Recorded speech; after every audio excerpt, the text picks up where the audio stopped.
YouTube. And it would be so freaking awesome if you could drop a sub over there to help with a program. Just gone live on vertical. We're also going live on, horizontal and vertical. And there we go. Should be going live on both. And Sean has just put a link in the Twitch chat. It's the first of those things, the @Faolkor. The other one, @Faolkor ASMR, is for more traditional triggers. Let me check my mic settings. Oh gosh, my gain was down way lower than it usually is.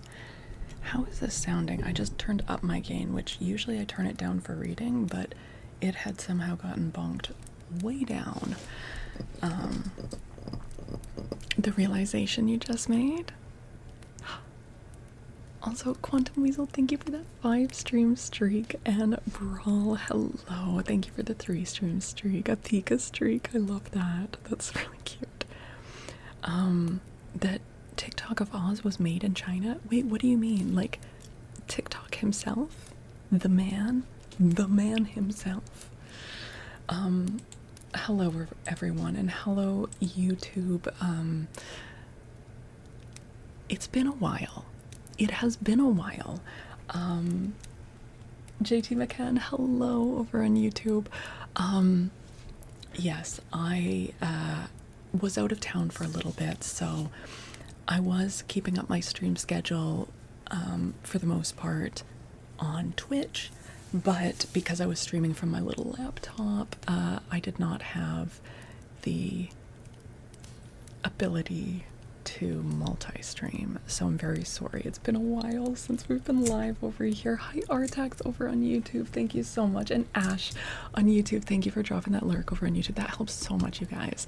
If you're just even opening up the YouTube stream just to drop a lurk over there, if you're, you know, also lurking on Twitch, or if you're chatting on Twitch because you prefer the chatting there, which I totally get, that still helps with the watch hours over on YouTube, so I really appreciate it. We are back to read books. We're back to read books, and the last time that I was live on this channel, we finished a book, and holy hell, it was so good. It was so good. That was Behind a Mask. I still need to get that sorted properly into a playlist. But tonight we are starting a new book, Tik-Tok of Oz. No, this isn't talking about the social media platform, which Ultraman, now I am understanding that that was the joke you were making. This is the character from the Wizard of Oz series. So for some time now, we've been working our way through the series of books that take place in the land of Oz. And, oh my god, they're kind of horrible and hilarious and weird. And so we space them out because you can only have so much L. Frank Baum at one time. But they are kind of fun to hate read. Parfum, hello from France. Hello, how are you? Bienvenue. So you drinking a Bang earlier? Yeah. Do you feel like you're dependent on them? Yes, I am addicted to energy drinks. Genuinely, it's probably bad, but usually I drink Ghost. This one, the flavor is Sour Ropes, which I don't know what they're... I don't want to think too hard about that. Do you see the book? Oh, yes, let me pin that. Thank you, Sean. Thank you. Okay. There's a message pinned now in all 3 of the chats where if you would like to read the book along with me, you can go to that link and either download it as a PDF, a Kindle, a EPUB, or just open it in a browser tab. All totally fine. And I'll have you guys know that there were 2 options for ebooks for Tik-Tok of Oz on Project Gutenberg, and one of them had no illustrations at all. So of course I chose the one with the horrific illustrations. Big Tonus, welcome. Thank you for the follow.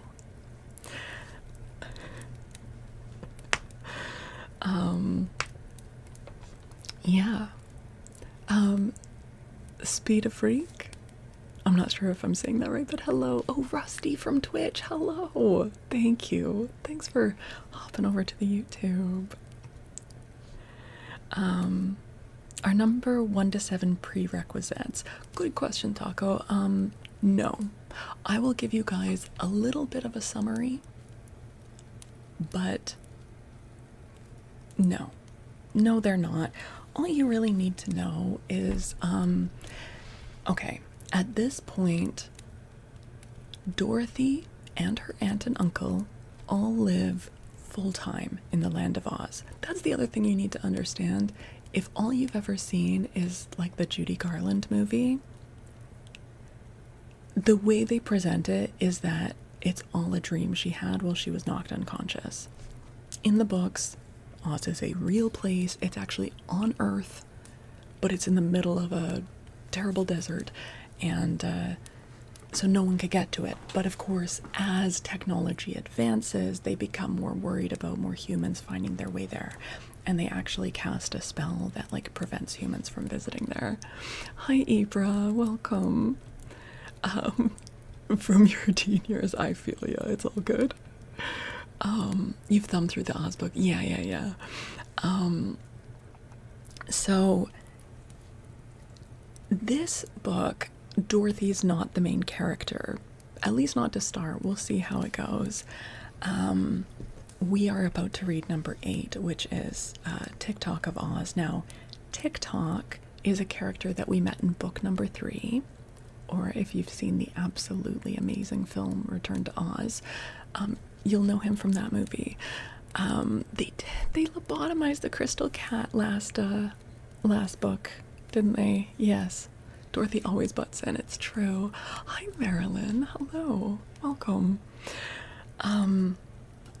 So in this one, we've got some returning characters, including the Shaggy Man, who basically is an old hobo that now lives like royalty in Oz, but keeps LARPing as a hobo. And a new character, Betsy Bobbin. We've never met her, but she's gonna end up in Oz. This is not a spoiler, this is the premise. So that's what we're going with. Now, to anyone who just joined on Twitch or anyone coming in on YouTube, we have a bit of a tradition that we started maybe around book number 4 or something. We started to see some predictable patterns come up. Shay, you subbed over on YouTube. Thank you so much. I really appreciate that. We've started playing Oz Bingo. So let me show you what that looks like. I did put it over on vertical, but of course it is a bit smaller on vertical, if you can see that. So these are things that may happen over the course of the book. When they do, we'll stamp them. And yeah, so far we have not failed to win, like honestly more than 1 bingo per book, because there's a lot of patterns. Yep. Oops. There we go. Okay. Deep Fried, thanks for watching over on the YouTube. Hello. Hi, Elk. Getting your bingo marker out. Oh my goodness. All right. Hi, Dio. Hello. Here for the shenanigans? Hell yeah. Voltaire. Hello, welcome in. Thanks for the follow. Hi, Leo. Okay, so let's get the story open. That one bike guy. Hello. Hi, is it Sedbox or Saeed? Hello. Hi.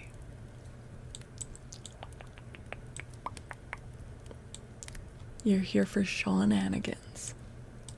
Wait, that's good. Wait, how are you guys not a duo, like Fidgety Fools Around and Shenanigans? I wouldn't stand a chance. Hi, John. Hello. It's just chill here. Well, it's about to get really weird because we're reading a book set in the Land of Oz. Hi, Nico. You're also here for the shenanigans. Alright, I better deliver. Good thing we're reading a really fucking weird book. I'm just assuming, based on every other book in this series, which is really fucking weird. Okay, he opted for D13 instead. Yeah, what's with that, Sean? Okay. Tik-Tok of Oz.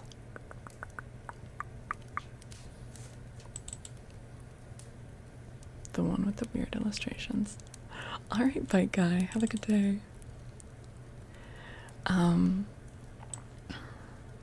Yes, and we also have some. Well, I'm sorry to disappoint you, John. I'm very sorry to disappoint. That's just, unfortunately not gonna happen. Hold on. I need to bring the Kindle up. Kindle. There we go. Look at this wonderful, fabulous. Give me one sec. I had a huge tech catastrophe right at the start of stream, and it kind of undid some of my setup, so let me reset that up. Copy, let's paste it into vertical.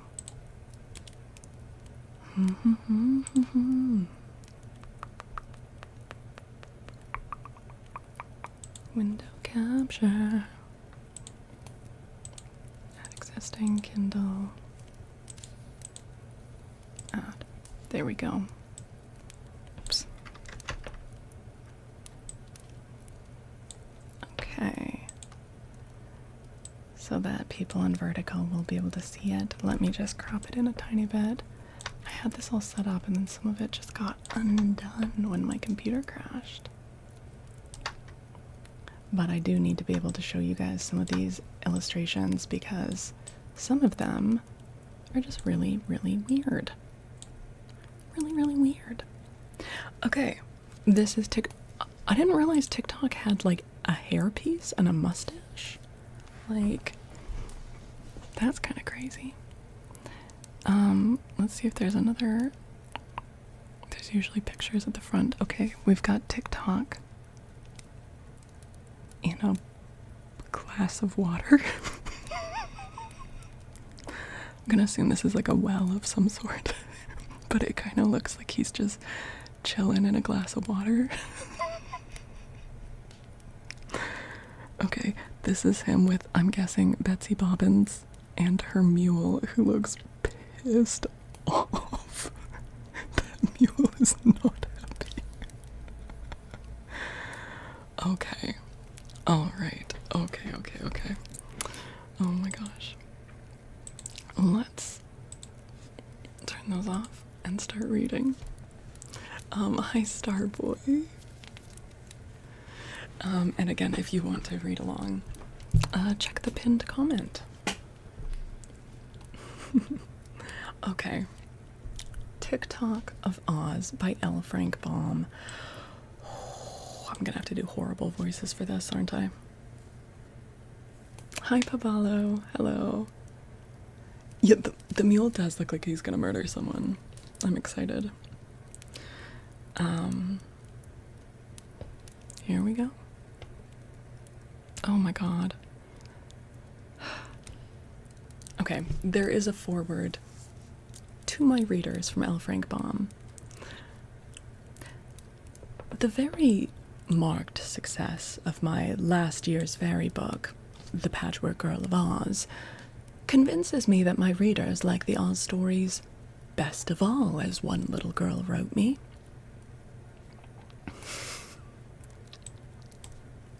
Some girl he coerced. So here, my dears, is a new Oz story.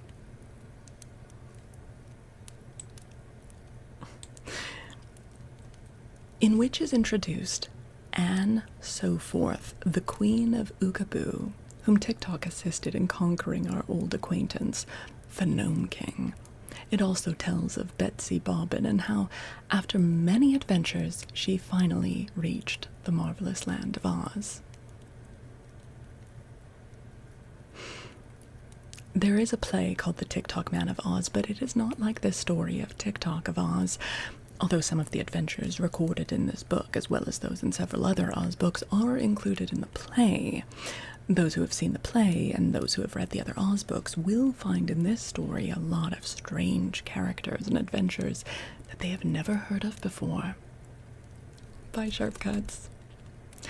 In the letters I receive from children, there has been an urgent appeal for me to write a story that will take Trot and Cap'n Bill.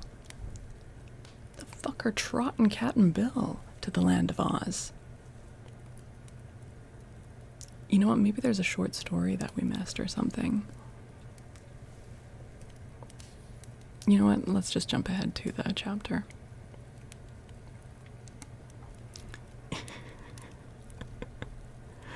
And here's another picture.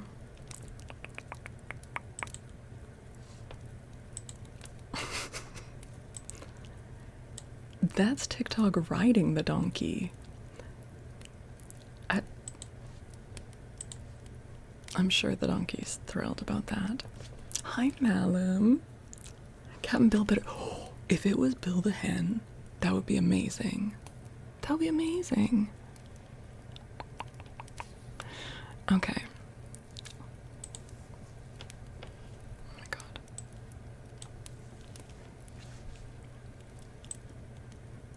The Kindle app is being a bit of a futz. Okay. You were on vertical stream on a JavaScript, I'm sorry. Suddenly you're just confronted with Tik-Tok on a donkey. Nice articulating job. Thank you. Thank you. Okay, chapter 1. Anne's army. I won't, cried Anne. I won't sweep the floor. It is beneath my dignity. Well, someone must sweep it, replied Anne's younger sister, Sally. Sally? Is that a Sally? S-A-L-Y-E. Okay. Else we shall soon be waiting in dust. And you are the eldest and the head of the family. Well, I'm Queen of Oogaboo, said Anne proudly. But, she added with a sigh, my kingdom is the smallest and poorest in all the land of Oz. Oh shit, do we already have a thing to tick off of our bingo board? Go to a new fairyland. We've never been to Oogaboo. Hold on. We've never been to Oogaboo before. Okay. We gotta check that off on our bingo.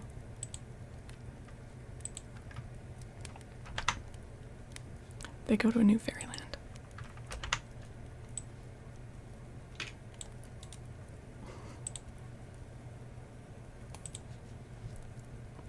We've already got something marked down. That's crazy. Where am I from? Canada. Okay. My kingdom is the smallest and poorest in all the land of Oz. This was quite true. Up away in the mountains, in a far corner of the beautiful fairyland of Oz, lies a small valley, which is named Oogaboo. And in this valley lived a few people who were usually happy and contented and never cared to wander over the mountain pass into the more settled parts of the land. They knew that all of Oz, including their own territory, was ruled by a beautiful princess named Ozma, who lived in the splendid Emerald City. Yet the simple folk of Oogaboo never visited Ozma. They had a royal family of their own, not especially to rule over them, but just as a matter of pride. Ozma permitted the various parts of her country to have their kings and queens and emperors and the like, but all were ruled over by the lovely girl queen of the Emerald City. The king of Oogaboo used to be a man named Jul Jemkif Soforth, who for many years did all the drudgery of deciding disputes and telling his people when to plant cabbages and pickle onions. But the king's wife had a sharp tongue and small respect for the king, her husband. Therefore, one night, King Joel crept over the pass into the land of Oz and disappeared from Oogaboo for good and all. The queen waited a few years for him to return and then started in search of him, leaving her eldest daughter, and so forth, to act as queen. And so forth. Okay.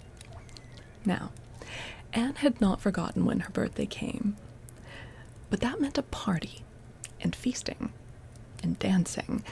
But she had quite forgotten how many years the birthdays marked. In a land where people live always, this is not considered a cause for regret, so we may justly say that Queen Anne of Oogaboo was old enough to make jelly and let it go at that. What? What does that mean? What do you mean she's old enough to make jelly?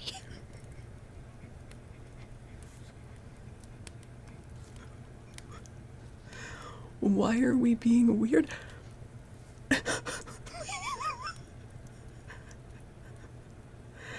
And yeah, but the way he says it is as if it's something we're not supposed to talk about. Well, let's just say she's old enough to make jelly and just let it go at that. What do you mean?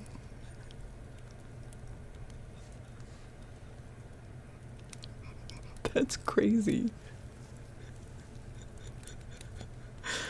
Bomb, you're crazy.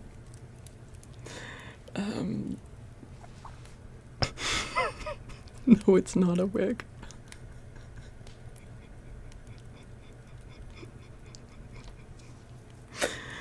Oh my god, okay. But she didn't make jelly. Or do any more of the housework than she could help. She was an ambitious woman and constantly resented the fact that her kingdom was so tiny and her people so stupid and unenterprising.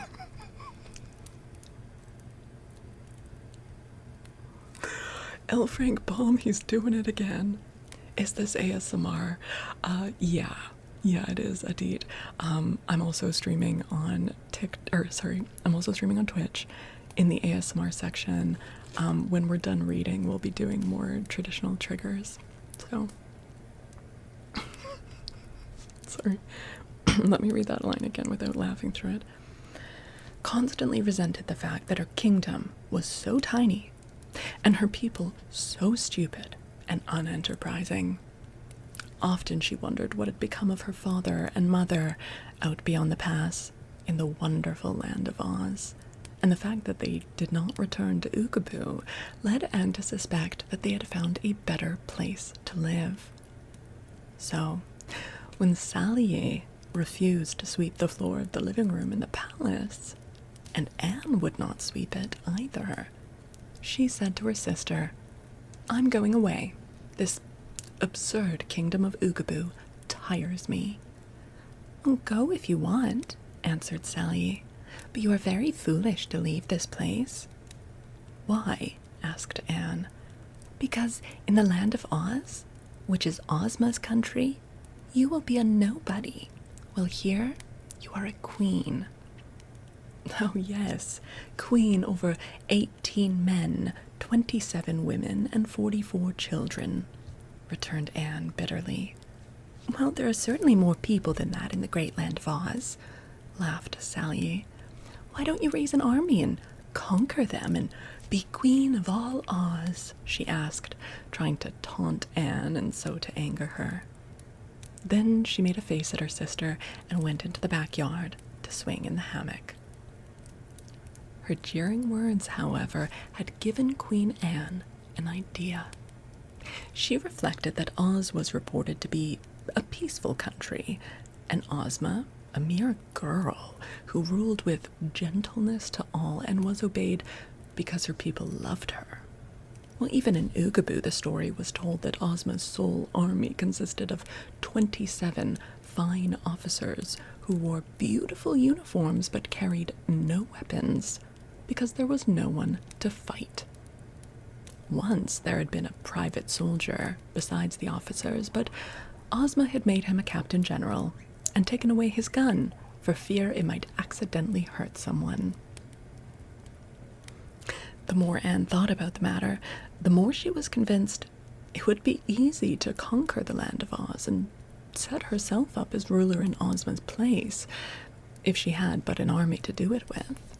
Afterward, she could go out into the world and conquer other lands, and then perhaps she would find a way to the moon and conquer that. She had a warlike spirit that preferred trouble to idleness. It all depended on an army, Anne decided. She carefully counted in her mind all the men of her kingdom. Yes, there were exactly 18 of them, all told. That would not make a very big army, but by surprising Ozma's unarmed officers, her men might easily subdue them. Gentle people are always afraid of those that bluster, Anne told herself.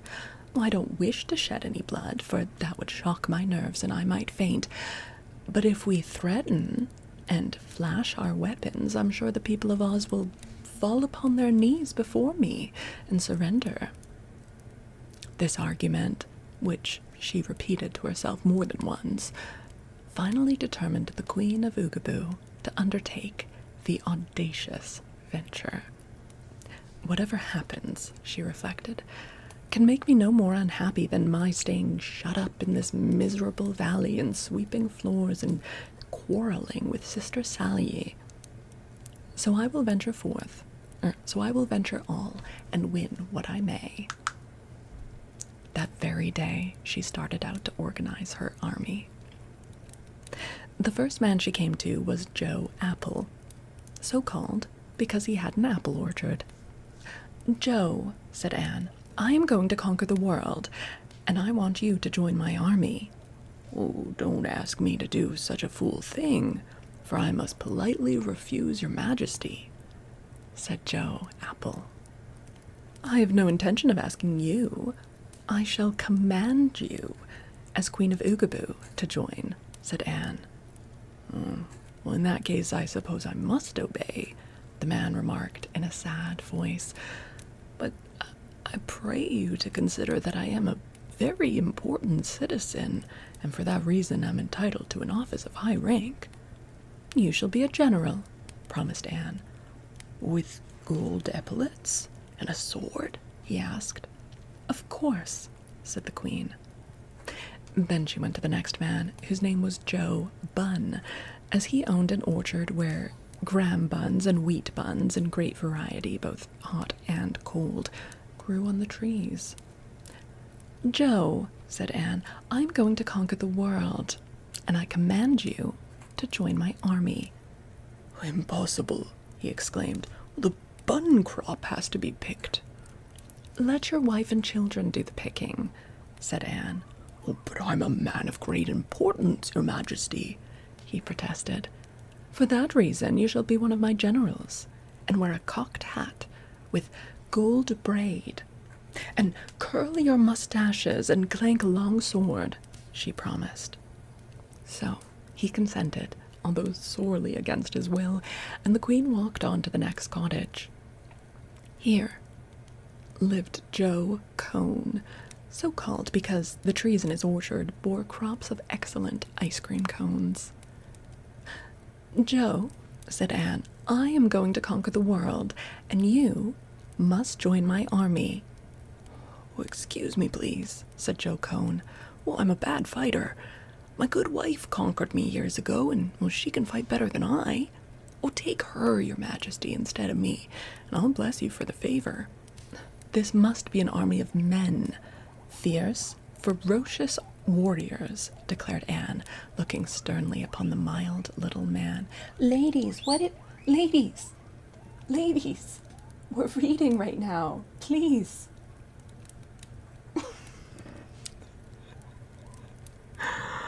Araja, I'm from Canada. Hello. Also Invader Zed. Thank you for the follow on Twitch. Oh dear, Tim Watkins. Nah, 'cause you want to stick around and listen to a story. That's the best option. Alright. When you will leave my wife here in Oogaboo? He asked. Yes, and make you a general. Well, I'll go, said Joe Cone, and Anne went on to the cottage of Joe Clock, who had an orchard of clock trees. Well, this man at first insisted he would not join the army, but Queen Anne's promise to make him a general finally won his consent. How many generals are there in your army? He asked. 4, so far, replied Anne. And how big will the army be? Was his next question. I intend to make every one of the 18 men in Oogaboo join it, she said. Then 4 generals are enough, announced Joe Clock. I advise you to make the rest of them colonels. Anne tried to follow his advice. The next 4 men she visited, who were Joe Plum, Joe Egg, Joe Banjo, and Joe Cheese, named after the trees in their orchards, she made colonels of her army. But the 5th one, Joe Nails, said colonels and generals were getting to be altogether too common in the army of Oogaboo, and he preferred to be a major. So Joe Nails, Joe Cake, Joe Ham, and Joe Stockings were all 4 made majors, while the next 4, Joe Sandwich, Joe Padlocks, Joe Sunday, and Joe Bumble, were appointed captains of the army. Hey, Starboy. Okay, Nico, good night. Dizzy, is Sunday like the ice cream sundae? Yeah. They forgot Joe Mama.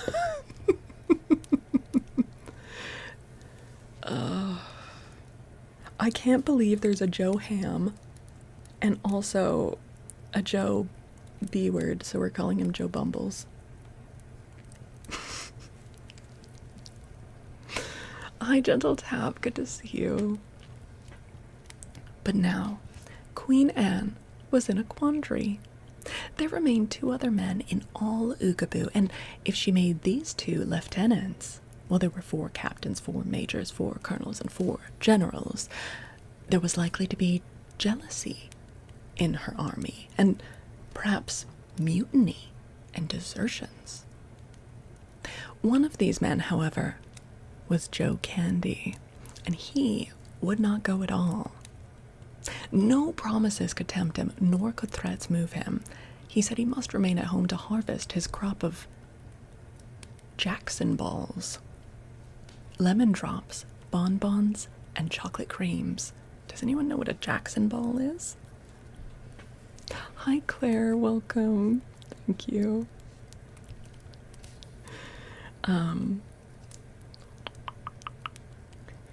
Joking. We do, Shale. I look microwavable? The fuck does that mean? Okay.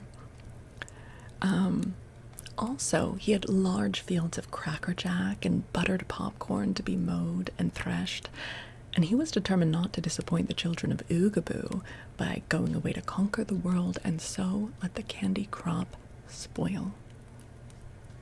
Finding Joe Candy so obstinate, Queen Anne let him have his own way and continued her journey to the house of the 18th and last man in Oogaboo, who was a young fellow named Joe Files. This Files had 12 trees, which bore steel files of various sorts, but also he had 9 book trees on which he grew a choice selection of storybooks. In case you have never seen books growing upon trees, I will explain that those in Joe Files's orchard were enclosed in broad green husks which, when fully ripe, turned to a deep red color. Then the books were picked and husked and were ready to read. If they were picked too soon, the stories were found to be confused and uninteresting, and the spelling bad. However, if allowed to ripen perfectly, the stories were fine reading, and the spelling and grammar excellent. Files freely gave his books to all who wanted them, but the people of Oogaboo cared little for books, and so he had to read most of them himself before they spoiled. For as you probably know, as soon as the books were read, the words disappeared and the leaves withered and faded, which is the worst fault of all books which grow upon trees.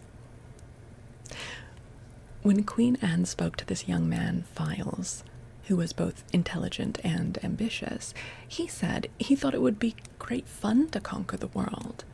But he called her attention to the fact that he was far superior to the other men of her army. Therefore, he would not be one of her generals, or colonels, or majors, or captains, but claimed the honor of being the sole private. Anne did not like this idea at all. "I hate to have a private soldier in my army," she said. "They're so common. I am told that Princess Ozma once had a private soldier, and she made him her captain general, which is good evidence that the private was unnecessary."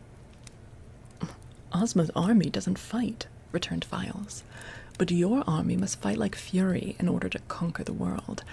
I have read in my books that it is always the private soldiers who do the fighting, for no officer is ever brave enough to face the foe. Also, it stands to reason that your officers must have someone to command and to issue their orders to. Therefore, I'll be the one. I long to slash and slay the enemy and become a hero. Then we'll return to Oogaboo. I'll take all the marbles away from the children and melt them up, and make a marble statue of myself for all to look upon and admire." Anne was much pleased with Private Files. I don't like his name. Private Files sounds really sus, especially in this era. Oh my god.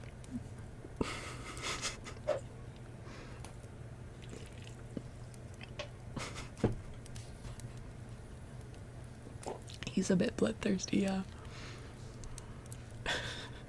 Okay. Anne was much pleased with Private Files. He seemed indeed to be such a warrior as she needed in her enterprise, and her hopes of success took a sudden bound when Files told her he knew where a gun tree grew, and would go there at once and pick the ripest and biggest musket the tree bore. Proof that this book was written by an American.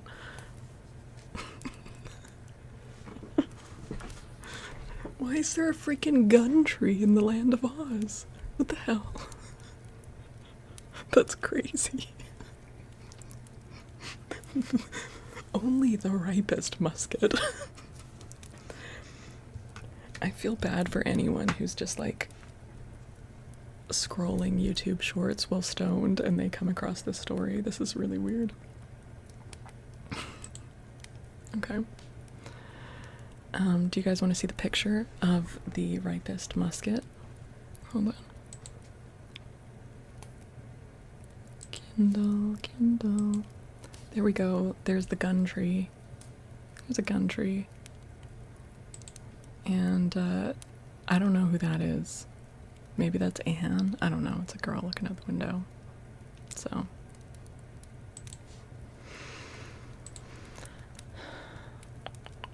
They are growing stock first, yeah? Okay. Also, sorry if I miss... I inevitably will miss some messages while I'm reading, so apologies for that. But thank you for everyone who's hanging out. What do you guys think so far? I thought we were going to start with Betsy. Maybe the muskets fired Jackson balls. I'm pretty sure Jackson balls are a type of candy just because they grew on one of Joe Candy's trees. Another September. Hi. Thank you. How are you doing? Yeah, these are some crazy trees. Like, not the best. If I had a very small community and a bunch of magic trees that could grow presumably anything, some of these are just not useful. Okay. Chapter 2. Out of Oogaboo. 3 days later, the grand army of Oogaboo assembled in the square in front of the royal palace. The 16 officers were attired in gorgeous uniforms and carried sharp, glittering swords. The private had picked his gun, and although it was not a very big weapon, Files tried to look fierce and succeeded so well that all his commanding officers were secretly afraid of him. The women were there, protesting that Queen Anne so forth had no right to take their husbands and fathers from them. But Anne commanded them to keep silent, and that was the hardest order to obey they had ever received. The queen appeared before her army dressed in an imposing uniform of green, covered with gold braid. She wore a green soldier cap with a purple plume in it, and looked so royal and dignified that everyone in Oogaboo, except the army, was glad she was going. The army was sorry she was not going alone. "Form ranks," she cried in her shrill voice. Sally leaned out of the palace window and laughed. "I believe your army can run better than it can fight," she observed. "Of course," replied General Bunn proudly. "We're not looking for trouble, you know, but for plunder. The more plunder and the less fighting we get, the better we shall like our work." "For my part," said Files, "I prefer war and carnage to anything." Okay, bud. "The only way to become a hero is to conquer, and the storybooks all say that the easiest way to conquer is to fight." "That's the idea, my brave man," agreed Anne. "To fight is to conquer, and to conquer is to secure plunder, and to secure plunder is to become a hero. With such noble determination to back me, the world is mine. Goodbye, Sally. When we return, we shall be rich and famous. Come, generals, let us march." At this, the generals straightened up and threw out their chests. Then they swung their glittering swords in rapid circles and cried to the colonels, "Forward, march!" Then the colonels shouted to the majors, "Forward, march!" And the majors yelled to the captains, "Forward, march!" And the captains screamed to the private, "Forward, march!" So Files shouldered his gun and began to march, and all the officers followed after him. Queen Anne came last of all, rejoicing in her noble army and wondering why she had not decided long ago to conquer the world. In this order, the procession marched out of Oogaboo and took the narrow mountain pass which led into the lovely fairyland of Oz. End of chapter.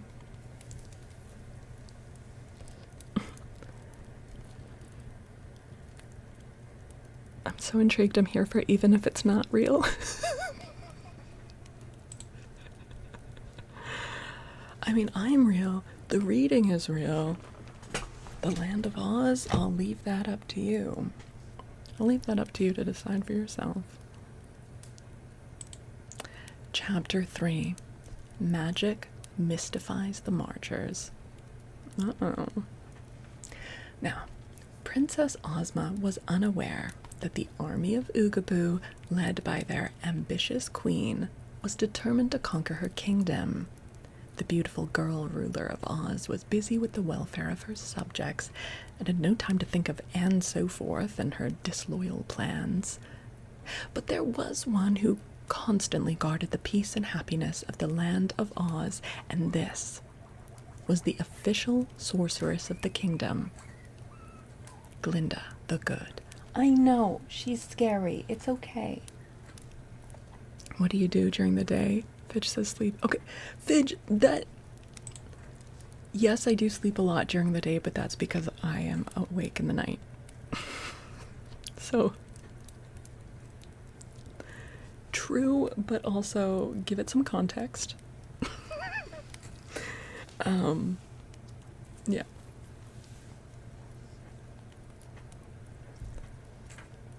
Oh my god, Jane, I misread your message. You're saying I poop out at parties, which means you get tired at parties. I thought you just put a comment saying I poop at parties. And I was like, I mean, I guess everyone does at some point or another. But for it to be like an intentional goal.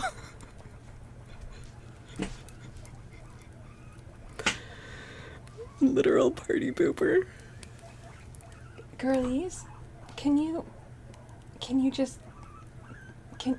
what? Okay, Nim is waiting in line for the water bottle. Check this out. Nim's waiting in line for the water bottle. There you go, Nim. Now you can use the water bottle. There you go. Do you guys like this camera angle? Oh, I'm sorry, vertical viewers. The guinea pig cam is not in the vertical. Yeah, that was very polite, Nim. You were waiting in line. Okay. Alright. That was funny. Umberto, hello. Hello. Okay. Let's see. Sorry, let's get back to it. She does know how to cue. They were a Lima, yeah. Okay. In her magnificent castle, which stands far north of the Emerald City where Ozma holds her court, Glinda owns a wonderful magic record book in which is printed every event that takes place anywhere just as soon as it happens. The smallest things and the biggest things are all recorded in this book. If a child stamps its foot in anger, Glinda reads about it. If a city burns down, Glinda finds this fact noted in her book. The sorceress always reads her record book every day. And so it was she knew that Anne Soforth, Queen of Oogaboo, had foolishly assembled an army of 16 officers and 1 private soldier, with which she intended to invade and conquer the land of Oz. There was no danger but that Ozma, supported by the magic arts of Glinda the Good and the powerful Wizard of Oz, both her firm friends, could easily defeat a far more imposing army than Anne's. But it would be a shame to have the peace of Oz interrupted by any sort of quarreling or fighting. So Glinda did not even mention the matter to Ozma or to anyone else. Samuel, what's this channel about? So my kind of the full thing happens over on Twitch, and on Twitch it's a mixture of chit chat, book reading, and traditional ASMR triggers. It's all in the ASMR category, so it is lower volume, and you know, sometimes people like to fall asleep to it. The YouTube channel that I'm live on right now, I only go live for the book reading portion of the stream. And then when we're done reading, I end the stream on YouTube. But we keep going on Twitch. And then I've got another YouTube channel that is specifically for more traditional ASMR triggers. And so then I'll go live on that one to do those. So you don't read books but you like ASMR? Well, if you enjoy listening to reading or just chatting for ASMR purposes, that's fine. But also I do have another channel for more traditional triggers, or if you just want to catch the whole thing, it's over on Twitch. Oh my gosh, no. God, enjoy it. No. Just a ooh, that would be a bad split. Hi Bella, hello. Okay, here we go. What's the other channel? So this one is youtube.com/@Faolkor. The other one is @Faolkor ASMR. So you just take the URL of this channel and add ASMR on the end of it. And also Fidgety has just put the link in chat for you. That's my other YouTube channel. Okay. Brayden, are you asking what ASMR is? It can be a lot of things, but generally I'm using the term to mean like cozy content that people wind down, relax, and sleep to. We do a mixture of noises, comforting noises, whispering or soft-spoken talking, guided meditations and breathing. You need sunlight. I hate sunlight. Okay, let's get back to the book. But thanks for joining. Okay. What do you mean, why so pale? You can't just go around and ask people why they have the skin tone they do.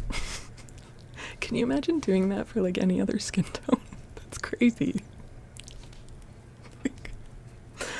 Okay.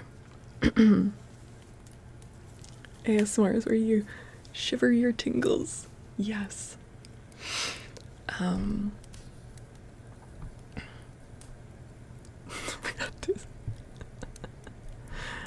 Okay. So Glinda did not even mention the matter to Ozma or to anyone else. She merely went into a great chamber of her castle, known as the Magic Room, where she performed a magical ceremony which caused the mountain pass that led from Oogaboo to make several twists and turns. The result was that when Anne and her army came to the end of the pass, they were not in the land of Oz at all, but in an adjoining territory that was quite distinct from Ozma's domain and separated from Oz by an invisible barrier. Now, as the Oogaboo people emerged into this country, the pass they had traversed disappeared behind them, and it was not likely that they would ever find their way back into the valley of Oogaboo. They were greatly puzzled indeed by their surroundings and did not know which way to go. None of them had ever visited Oz, so it took them some time to discover they were not in Oz at all, but in an unknown country. "Never mind," said Anne, trying to conceal her disappointment. "We have started out to conquer the world, and here is part of it. In time, as we pursue our victorious journey, we will doubtless come to Oz, but until we get there, we may as well conquer whatever land we find ourselves in." "Have we conquered this place, Your Majesty?" anxiously inquired Major Cake. Major Cake. "Most certainly," said Anne. "We have met no people as yet, but when we do, we will inform them that they are our slaves." Man, we should have put a thing on the bingo board for Balm seems strangely pro-slavery. I'm not Russian, I'm Canadian.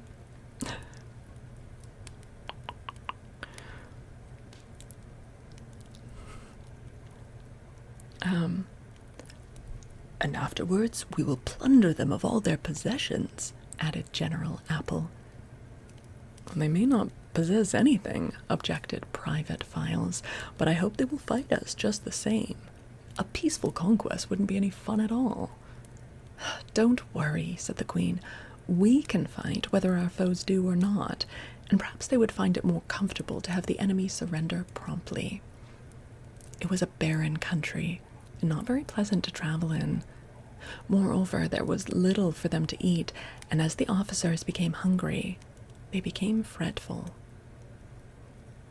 Many would have deserted had they been able to find their way home, but as the Oogaboo people were now hopelessly lost in a strange country, they considered it more safe to keep together than to separate. Queen Anne's temper, never very agreeable, became sharp and irritable as she and her army tramped over the rocky roads without encountering either people or plunder.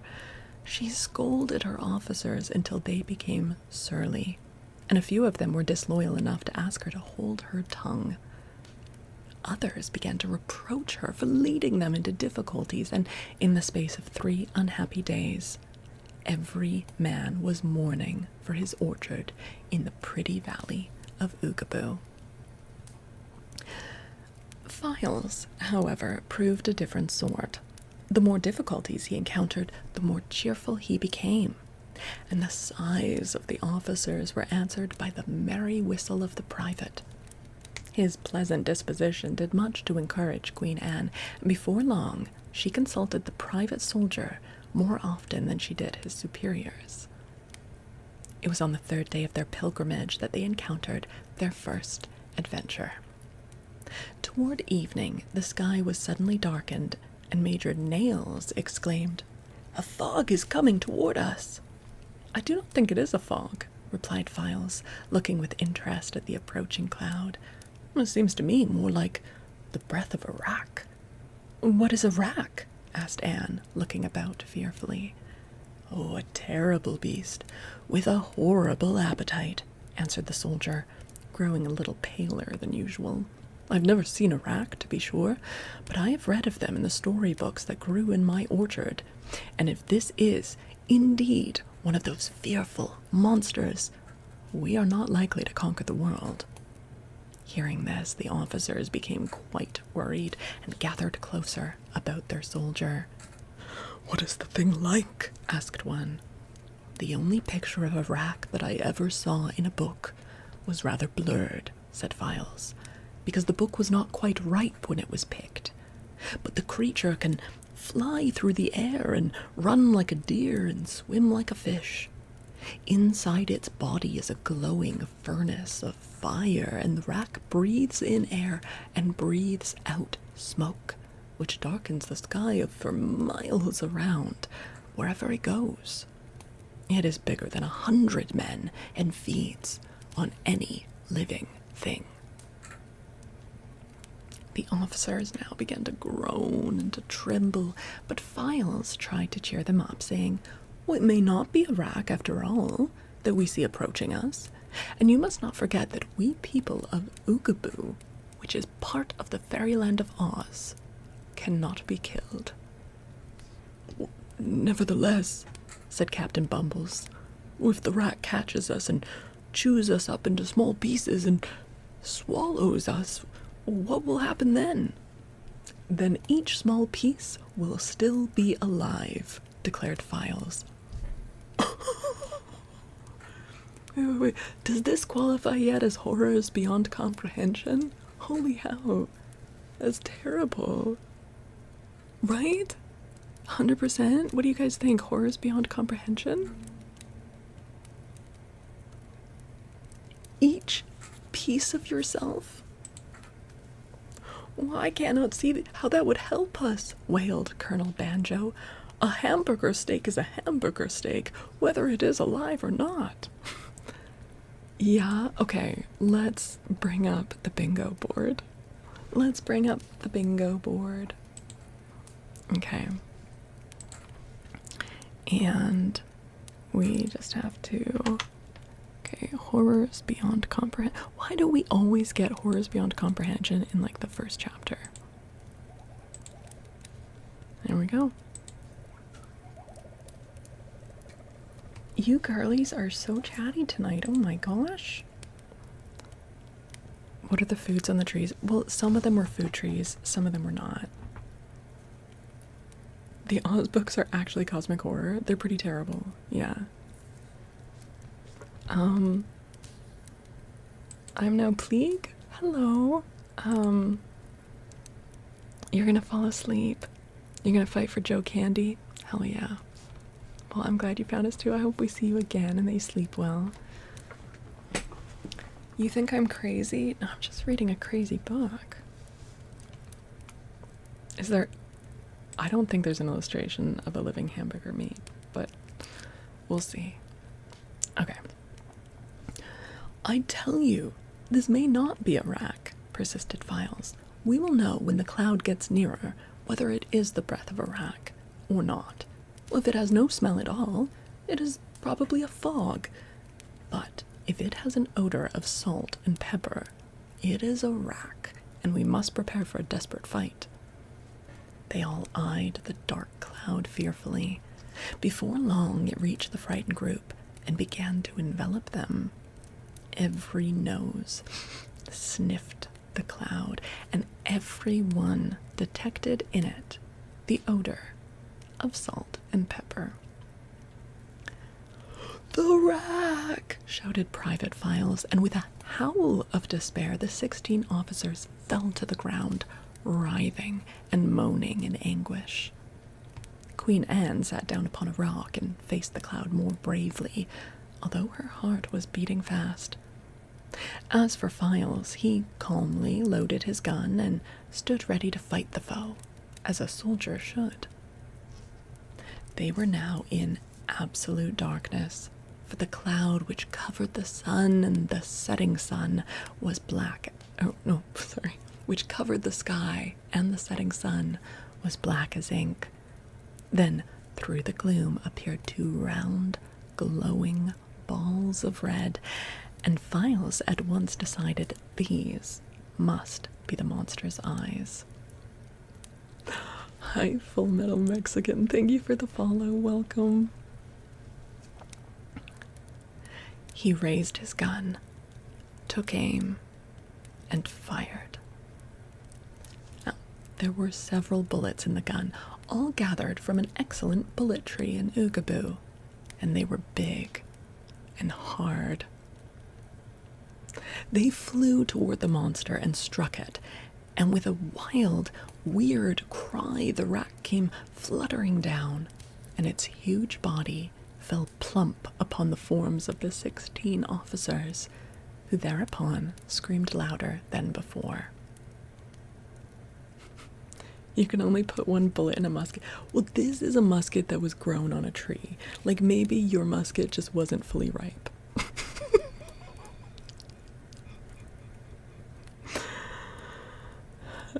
Japan's hello.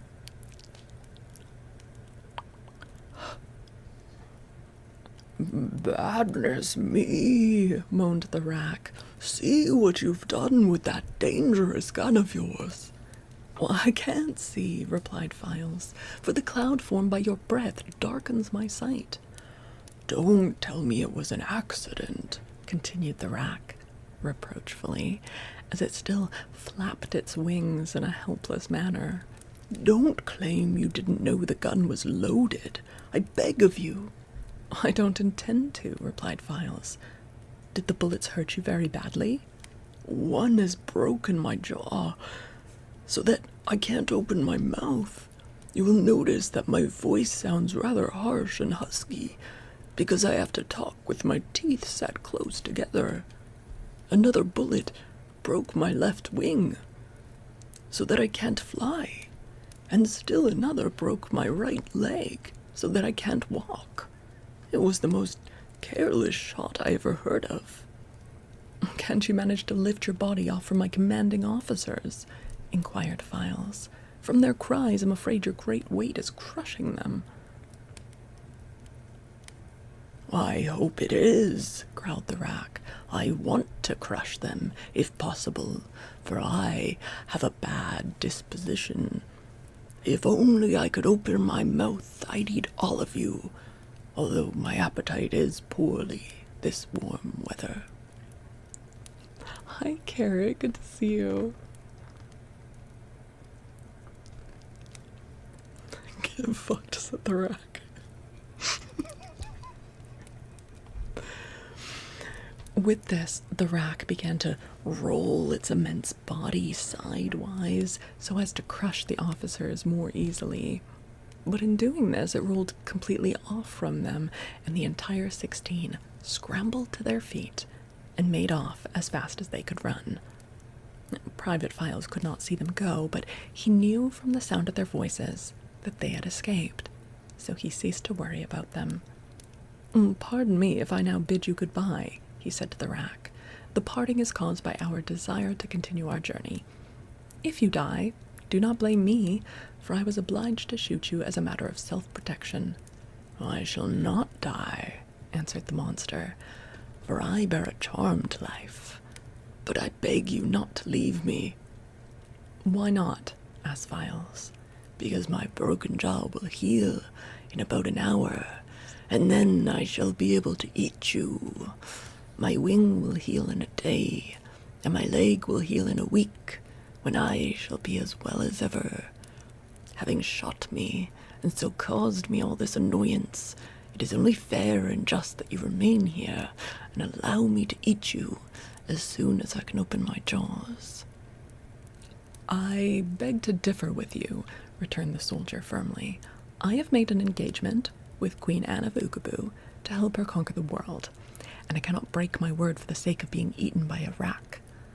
"Oh, well, that's different," said the monster. "If you've an engagement, don't let me detain you." Why aren't you killing it? Like, he's obviously going to track you down and kill you and eat you. So Files felt around in the dark and grasped the hand of the trembling queen, whom he led away from the flapping, sighing rack. They stumbled over the stones for a way, but presently began to see dimly the path ahead of them. As they got farther and farther away from the dreadful spot where the wounded monster lay. By and by they reached a little hill and could see the last rays of the sun flooding a pretty valley beyond, for now they had passed beyond the cloudy breath of the rack. Here were huddled the 16 officers, still frightened and panting from their run. They had halted only because it was impossible for them to run any farther. Now, Queen Anne gave them a severe scolding for their cowardice, at the same time praising Files for his courage. "We are wiser than he, however," muttered General Clock, "for by running away we are now able to assist your majesty in conquering the world, whereas, had Files been eaten by the rack, he would have deserted your army." After a brief rest, they descended into the valley, and as soon as they were out of sight of the rack, the spirits of the entire party rose quickly. Just at dusk, they came to a brook, on the banks of which Queen Anne commanded them to make camp for the night. Each officer carried in his pocket a tiny white tent. This, when placed upon the ground, quickly grew in size until it was large enough to permit the owner to enter it and sleep within its canvas walls. Files was obliged to carry a knapsack, in which was not only his own tent, but an elaborate pavilion for Queen Anne, besides a bed and a chair and a magic table.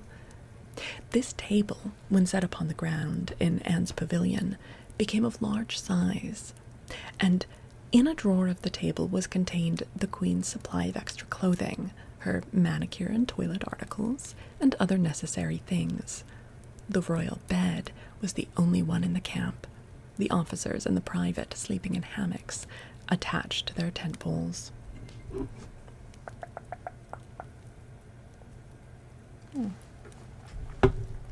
Oops. Hold on.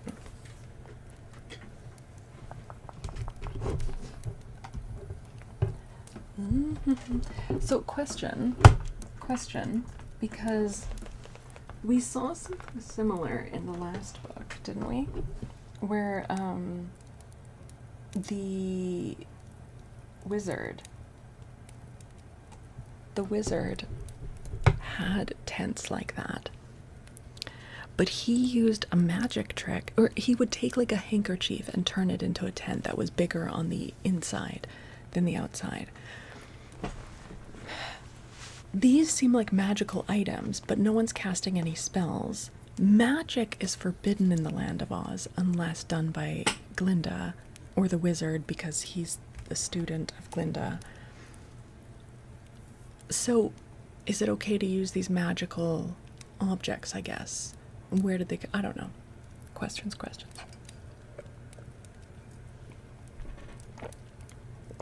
Oh, Samuel, my pleasure. I'm glad that I'm able to do this.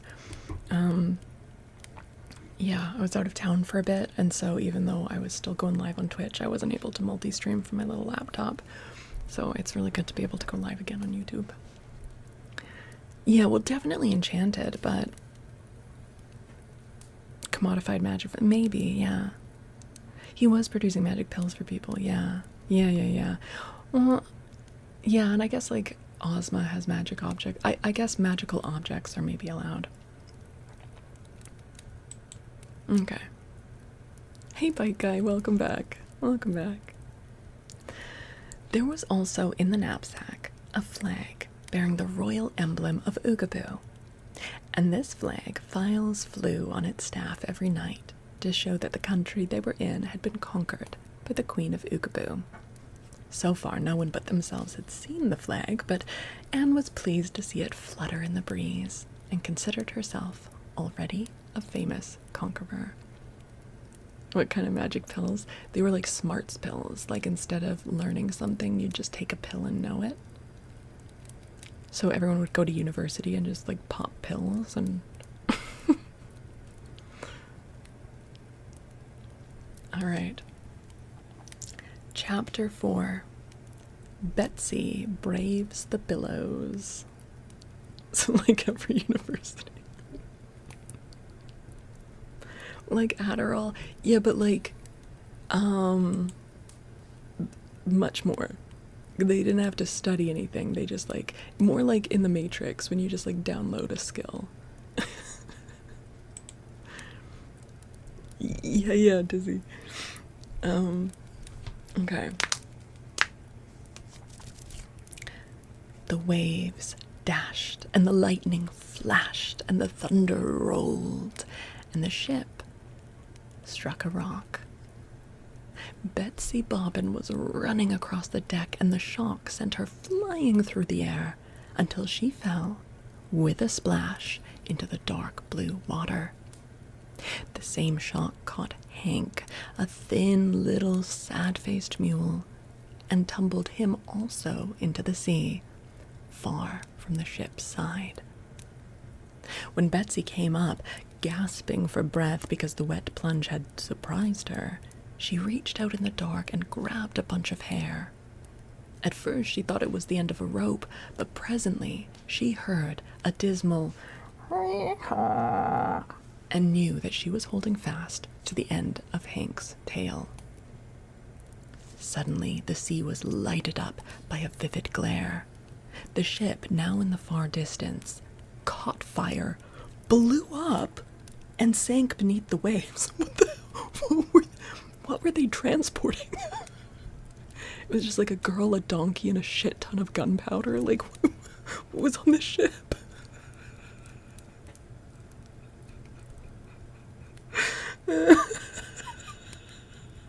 Sorry, not funny.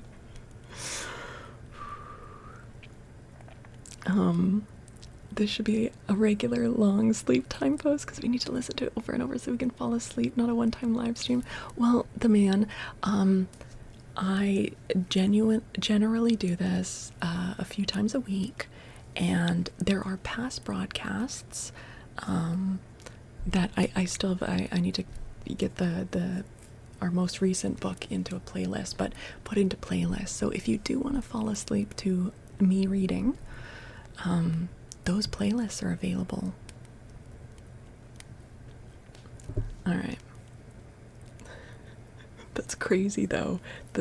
Yes, of course I have to make a donkey's... There's no way for me to read an L. Frank Baum book without having to make some sort of humiliating noise or voice. You guys know how it goes. You had me at Girl, Donkey, and Gunpowder. Welcome to Oz. You highly recommend Carmilla. Carmilla is so good. Oh, Srijan, thank you. Thank you.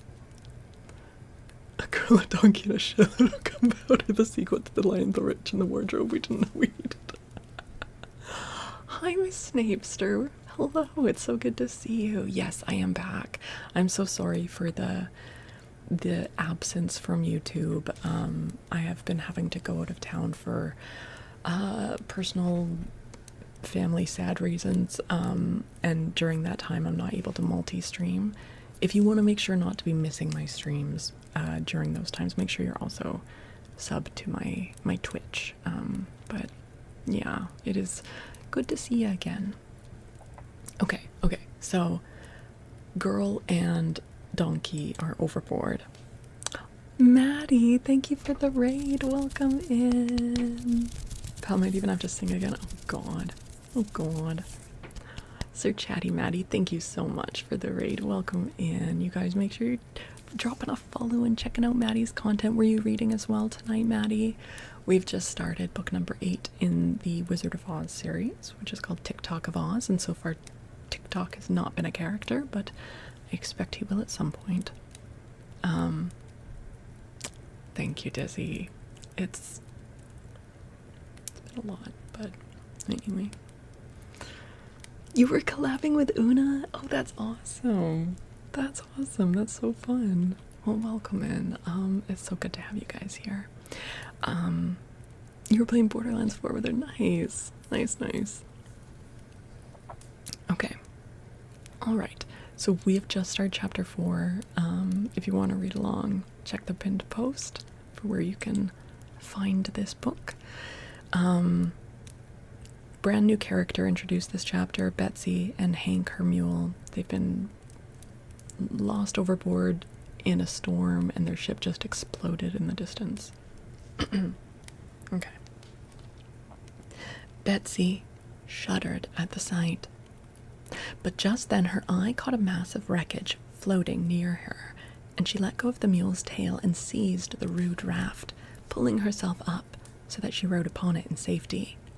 Hank also saw the raft and swam to it, but he was so clumsy he never would have been able to climb upon it, had not Betsy helped him to get aboard. You see, Titanic, she even managed to get a mule on board her little floaty device. They had to crowd close together, for their support was only a hatch cover torn from the ship's deck. But it floated them fairly well, and both the girl and the mule knew it would keep them from drowning. The storm was not over by any means when the ship went down. Blinding bolts of lightning shot from cloud to cloud, and the clamor of the deep thunder. Yes, from cloud to cloud, yes. I did say your name. I did. Okay. But that didn't sound like a deep thunderclap.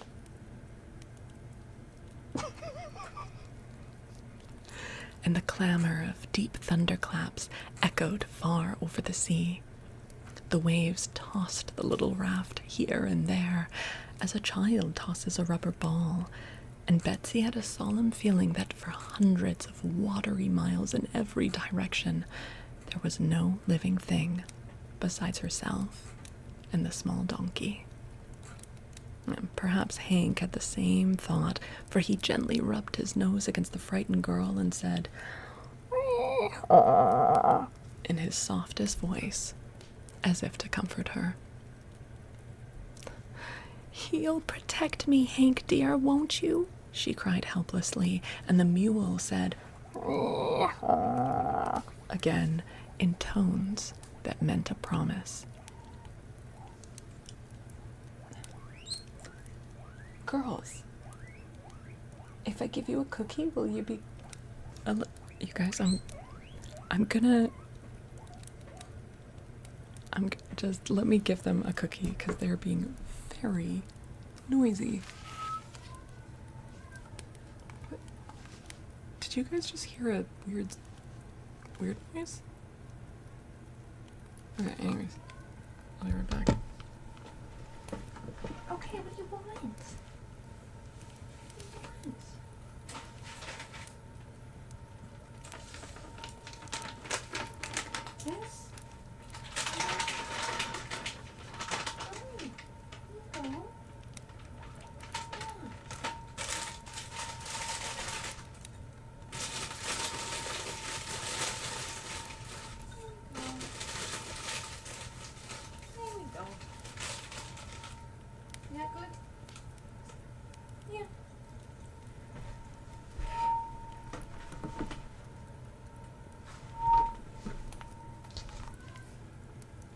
Do you guys hear that? What is that? What is that? What the fuck is that? Okay, let me mute.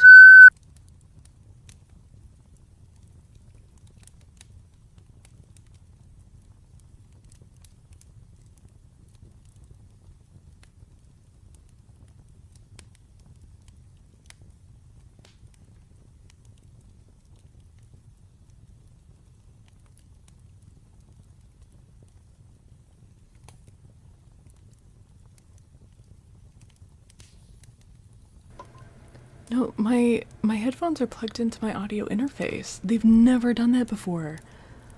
Oh my god, that's horrible. How do I make it not happen?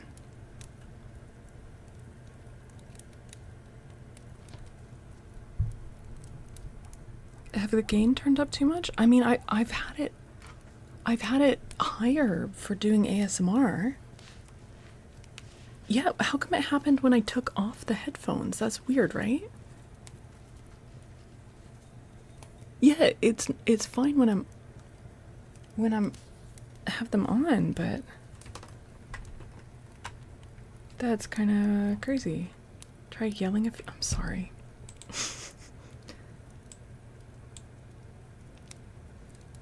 Don't take off the headphones near the mic. Really? That's it?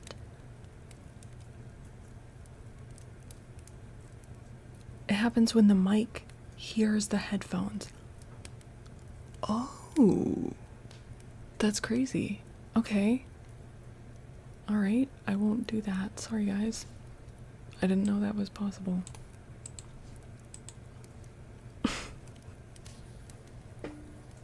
Yeah, okay. All right. Sorry about that. That was a horrible noise. Okay. Back to story.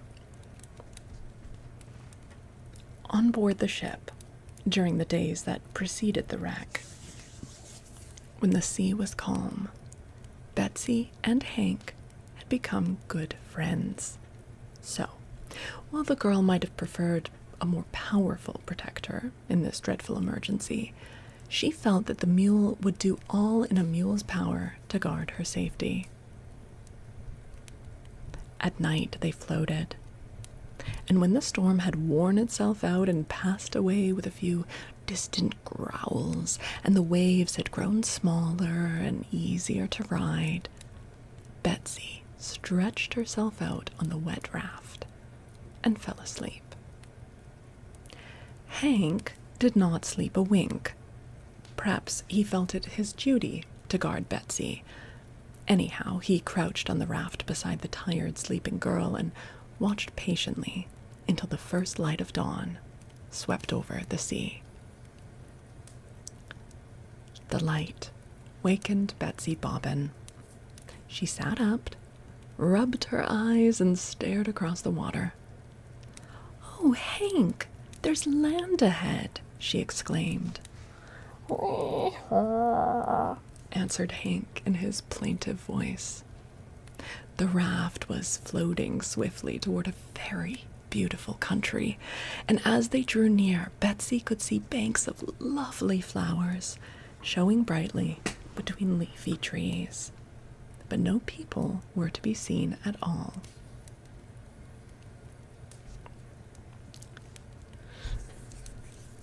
Chapter 5. The roses repulse the refugees. Gently, the raft grated on the sandy beach. Then Betsy easily waded ashore, the mule following closely behind her. The sun was now shining, and the air was warm and laden with the fragrance of roses. "I'd like some breakfast, Hank," remarked the girl, feeling more cheerful now that she was on dry land. "But we can't eat the flowers, although they do smell mighty good." Replied Hank, and trotted up a little pathway to the top of the bank. Wait, can he not talk? He can't talk?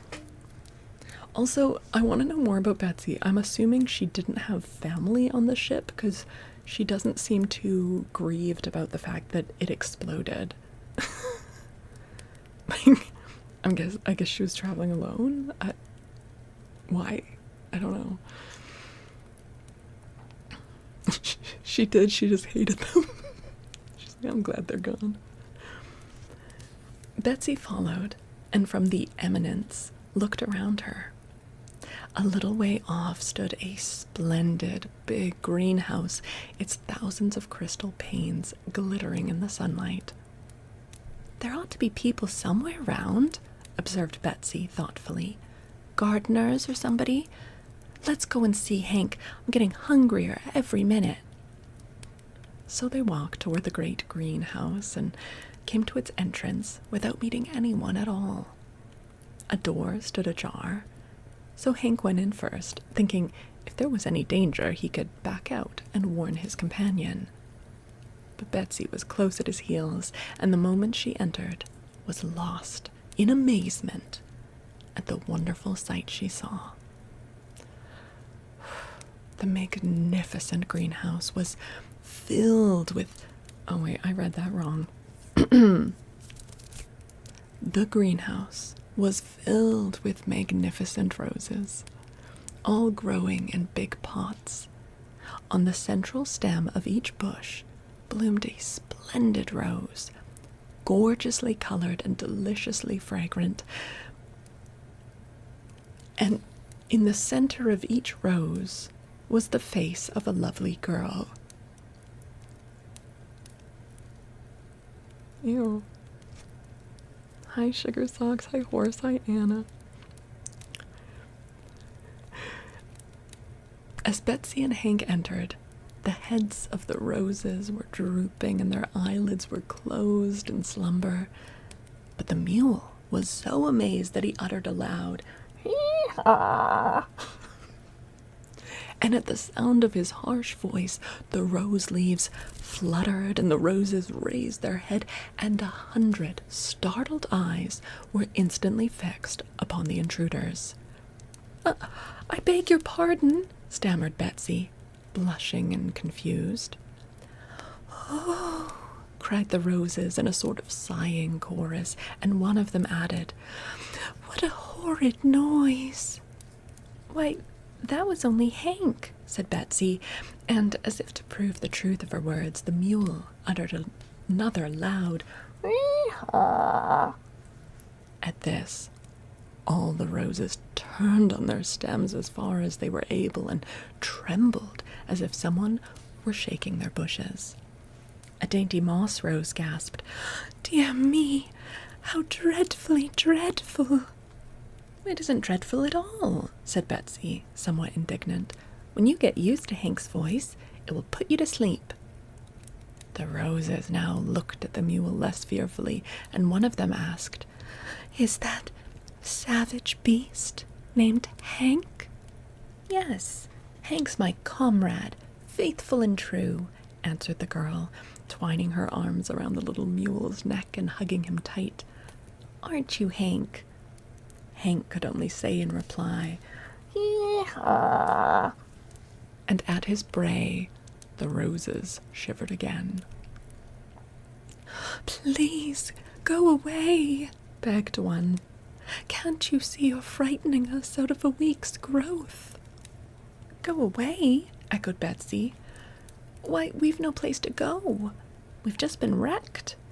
"Wrecked?" asked the roses in a surprised chorus. "Yes, we were on a big ship, and the storm came and wrecked it," explained the girl. "But Hank and I caught hold of a raft and floated ashore to this place, and we're tired and hungry. What country is this, please?" "This is the Rose Kingdom," replied the moss rose haughtily, "and it is devoted to the culture of the rarest and fairest roses grown." "I believe it," said Betsy, admiring the pretty blossoms. "But only roses are allowed here," continued a delicate tea rose, bending her brows in a frown. "Therefore you must go away before the royal gardener finds you and casts you back into the sea." "Oh, is there a royal gardener then?" inquired Betsy. "To be sure." "And is he a rose too?" "Of course not. He's a man, a wonderful man," was the reply. "Well, I'm not afraid of a man," declared the girl, much relieved, and even as she spoke, the royal gardener popped into the greenhouse, a spading fork in one hand and a watering pot in the other. He was a funny little man, dressed in a rose-colored costume with ribbons at his knees and elbows and a bunch of ribbons in his hair. His eyes were small and twinkling, his nose sharp, and his face puckered and deeply lined. "Oh ho!" he exclaimed, astonished to find strangers in his greenhouse. And when Hank gave a loud bray, the gardener threw the watering pot over the mule's head and danced around with his fork, in such agitation that presently he fell over the handle of the implement and sprawled at full length upon the ground. Betsy laughed and pulled the watering pot off from Hank's head.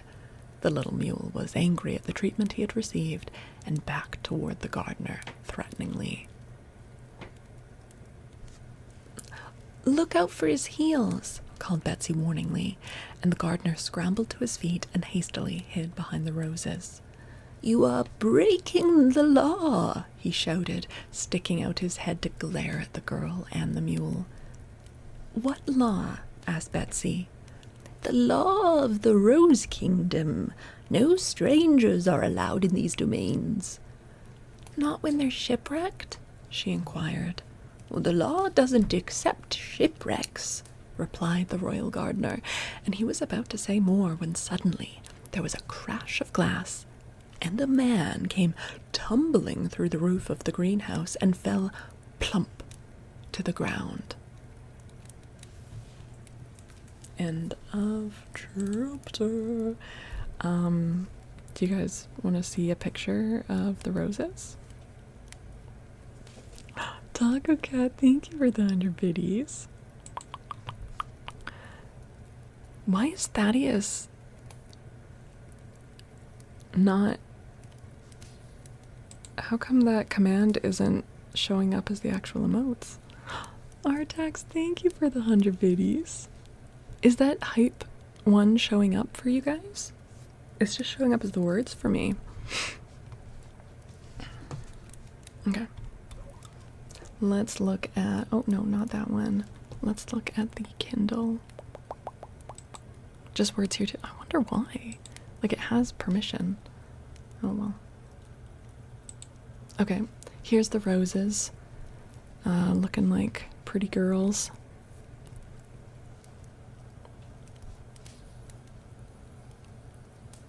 Pretty girls in the middle. It works now? Ugh, who knows? That's weird. Yeah, they're either nightmares or they're beautiful, yeah. Let's see the picture of the gardener. Let's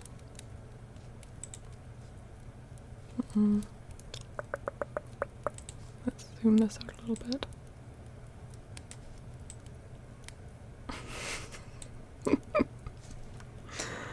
Oh dear. Alright. Now, that is a bit of a cliffhanger moment, but we have read 5 chapters. Do we want to read one more, or do we want to end here? How are we feeling?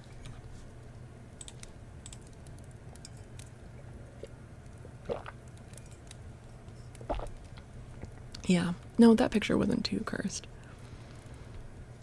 Just Twitch being twitchy? Yeah. Well, I don't know if that's from Twitch or from the bot that's messing up. How's my back? It's okay. I mean, I would like to, obviously, once we wrap up reading, I'll take like a 5-minute stretch break. And then I would like to do like a good stretch of ASMR and go live on my other YouTube channel at the same time. So, but should we do one more? Because that was like kind of a cliffhanger. Let's read one more chapter. They're pretty short chapters, and then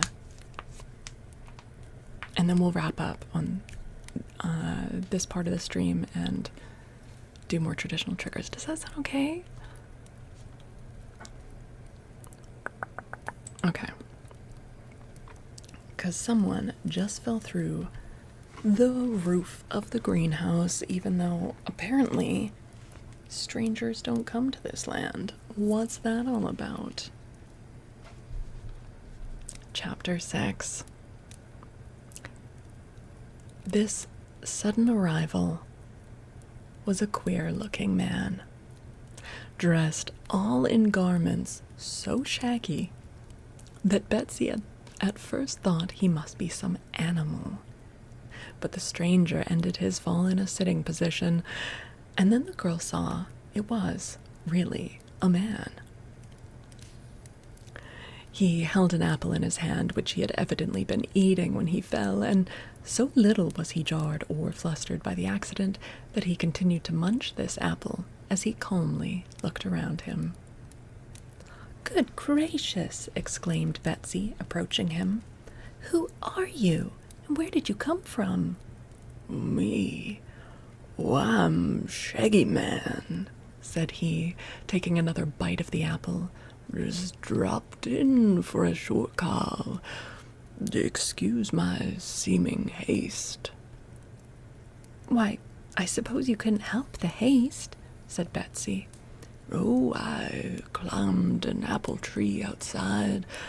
Branch gave way, and here I am. As he spoke, the Shaggy Man finished his apple, gave the core to Hank, who ate it greedily, and then stood up to bow politely to Betsy and the roses. A little bit of context for someone who is new to these streams and hasn't read the previous books. The Shaggy Man is a returning character. He was a major character in a previous book and has been a more minor character in other books since then. He comes from the real world, so he's not naturally from a fairyland, but now he lives full-time in Oz and the fairylands. Deja Nash, oh my god, you're here to party? Well, we're reading a really fucked up story. Does that count? Welcome in, you guys. Hello, hello, hello. Hi, Mr. Beach. Hi, Red Jedi Knight. Oh my goodness. Hi. Hi, Fatalist. I am back with my bookshelves. Yes, I am back home after about a week and a half away. So, yeah. Hi, Faye. Demandy Self. I'm not sure if I'm saying that right, but hello. Thank you for the follow. Shaggy Man is a big trope in media, which just the hobo, the child abductor, the which part? Hi, volleyballer. Hello. How's it going, babes? It is so good to see you. Welcome in, everyone. If you're new here, I'm Faolkor the Book Dragon. We do a bunch of stuff here that tends to be cozy but also weird. We read books. We do traditional ASMR triggers. We also just chat. Generally, it is in the ASMR section on Twitch. So even when we're just chatting about weird shit, it's usually trying to go for that cozy vibe that people can fall asleep to as well. Chris Katana Blade, you love the books in the background. Thank you. Yes, we are all about books here. You've been nerding about Tolkien and Project Hit. I've heard it's so good. Sometimes she dresses like a biblically accurate peanut with 100 eyes. It's true. Yes, it's true. We started a new book tonight. We just started chapter 6 of it. We're reading our way through the Wizard of Oz series. Not back to back, because there's only so much we can take. But, you know, we read another book or two, and then we'll go back to an Oz book. So we are reading Tik-Tok of Oz, and the Shaggy Man just fell through a greenhouse roof. And I was just explaining to people who were not here for the previous book who the Shaggy Man is, and that he does not come from the land of Oz. He is native to the real world, as it were. He's American. He's a good old-fashioned American hobo who kidnaps children and dogs and now lives full-time in Oz and has like really fancy palatial suites at the palace in the Emerald City, but prefers to just like keep pretending he's a hobo. So oh, Katana, thank you for the follow. Yeah, we have a brand new young girl heroine in this. See, Toto might show up later in the story, but Dorothy, who also lives full-time in Oz at this point, as does Uncle Henry and Auntie Em. They're all just like living in the palace in Oz. But no, we have a new girl here that we've just met, Betsy, who was in a shipwreck and washed ashore with her mule, Hank. And they've washed up in the Rose Kingdom of Oz and are trying to be and Betsy is not freaking out nearly enough. She got washed overboard in the middle of a huge storm, watched the rest of the ship in the distance just explode and sink, leaving no other survivors apparently, floated for a few days on a piece of wood with a donkey, washed ashore in this land, found a greenhouse and went inside. It's full of giant roses that have women's heads in the middle of them. And then the gardener comes in and he's all just like a little man covered in ribbons being like, you're not supposed to be here. And then this other Shaggy Man just falls through the roof and she's just like, hi, I'm Betsy. How are you not losing your absolute shit at this? Like, they made children different back then, I guess. I don't know. Oh, Ash, well, good night. Thank you for hanging out. Wasn't 2 books ago meant to be the end? Yes, L. Frank Baum tried to wrap up this series. He wrote a book that was meant to be the final Wizard of Oz book. But then within a couple of years, he went bankrupt and he was forced to start writing them again purely for financial reasons and was pretty bitter about it. So, yeah. Anyways, let's jump back in. Bayesha, thank you again so much for the raid. It is awesome to have you here. Let's see what happens next. After this chapter, we're probably going to switch gears and do just like traditional triggers, but keep on chatting and all of that. So thank you, Bay. Yeah, it's good to be back, but oh my goodness, the back and forth is pretty tiring. But yeah. All right, let's see what happens. Okay. As he spoke, the Shaggy Man finished his apple, gave the core to Hank, who ate it greedily, and then stood up to bow politely to Betsy and the roses. Now, the royal gardener had been frightened nearly into fits by the crash of glass and the fall of the shaggy stranger into the bower of the roses. But now he peeped out from behind a bush and cried in his squeaky voice, "You're breaking the law! You're breaking the law!"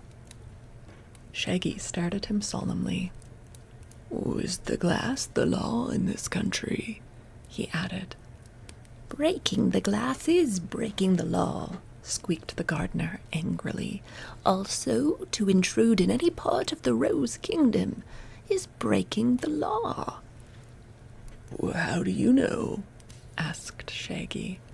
"Why, it's printed in a book," said the gardener, coming forward and taking a small book from his pocket. Page 13, here it is. If any stranger enters the Rose Kingdom, he shall at once be condemned by the ruler and put to death. So you see, strangers, he continued triumphantly, it's death for you all, and your time has come.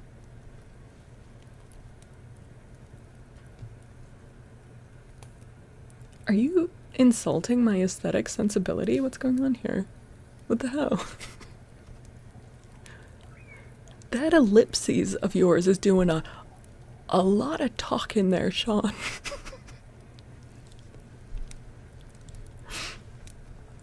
But just here, Hank interposed. He had been stealthily backing toward the royal gardener, whom he disliked, but now the mule's heels shot out and struck the little man in the middle. He doubled up like the letter U and flew out the door so swiftly, never touching the ground, that he was gone before Betsy had time to wink.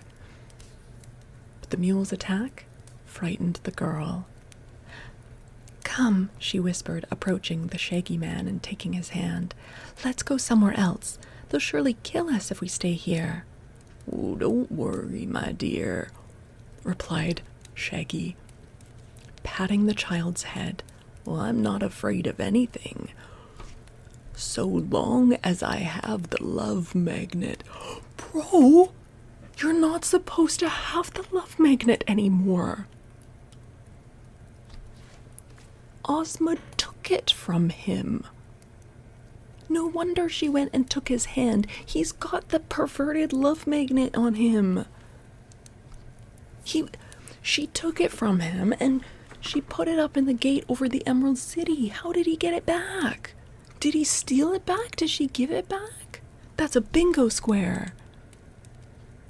Yes. Where does this take place in the chronology? After book number 3, and he gives away the love magnet at the end of book number 3, right? This is so creepy. He keeps stealing children because he has a charm that makes people love him no matter what.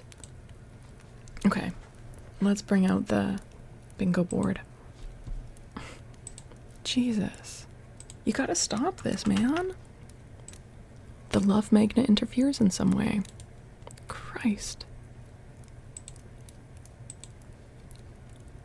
It's not okay, man. It's not okay.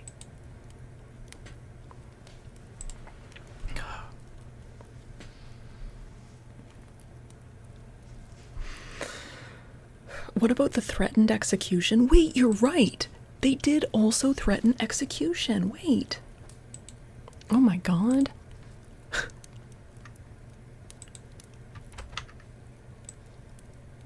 Oh my god. We're so good at this. We've gotten 4 ticked off so far. Go to a new fairyland, love magnet interfering, horrors beyond comprehension, and threat of attempted execution. Yep. So, okay. All right. Does it lead? We'll see. We'll see. I don't think we've never gotten every single one, but we have had like multiple bingos. Leia, yay, attempted execution. Otakon, thank you for the follow. Yeah, this is only night number 1 and we've already ticked off 4. You've been waiting for the fat baby. We've checked off fat babies every single time we've played this, because every single book the tiger comes in and goes, "I want to eat fat babies." It always gets ticked off. Okay.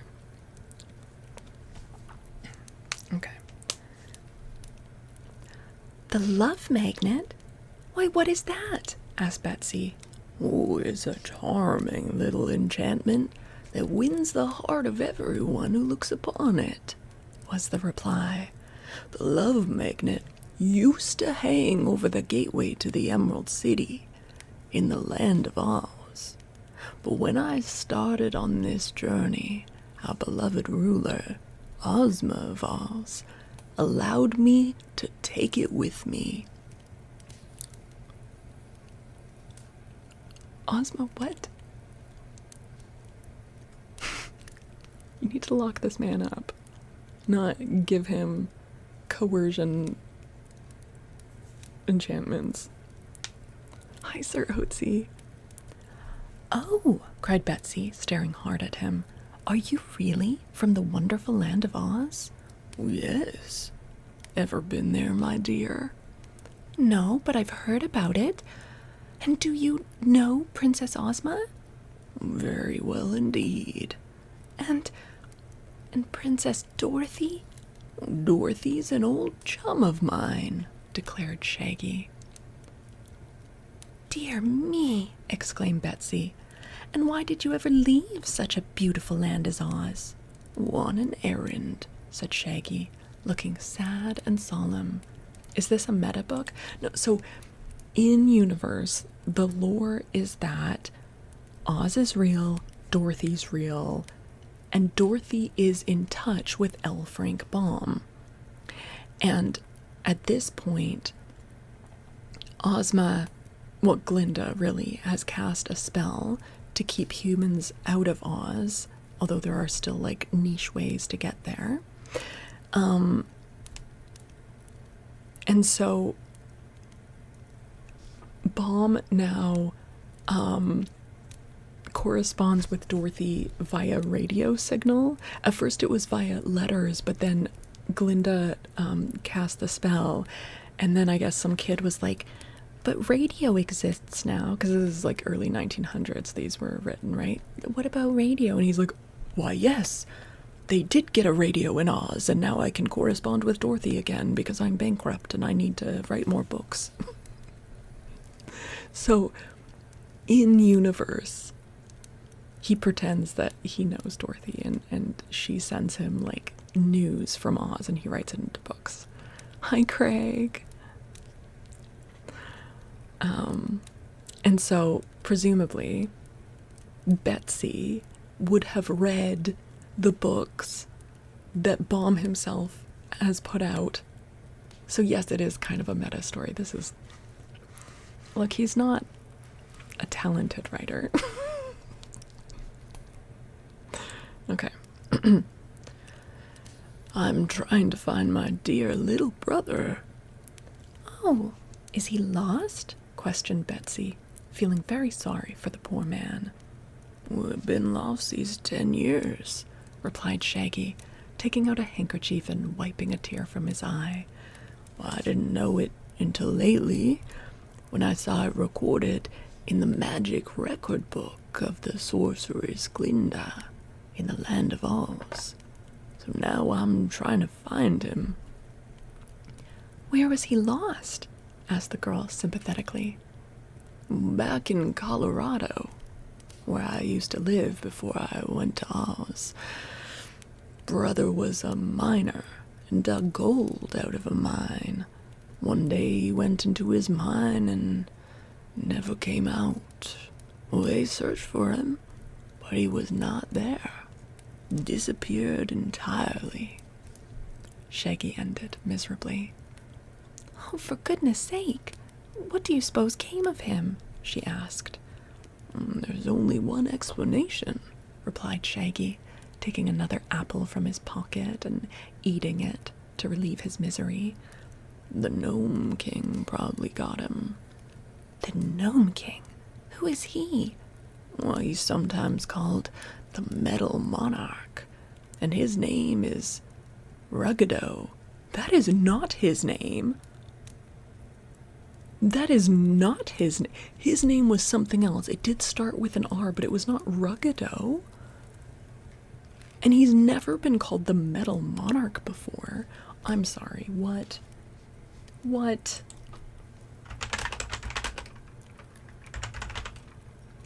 It's not Ruggido. It's a total retcon. Wait, do we have another? Okay, let's see. Yes, The character is originally named Roquat the Red. Later, he takes the name Ruggado, which Baum used first in a stage adaptation. Okay, we've got another thing for the bingo. Okay, this is crazy. Okay.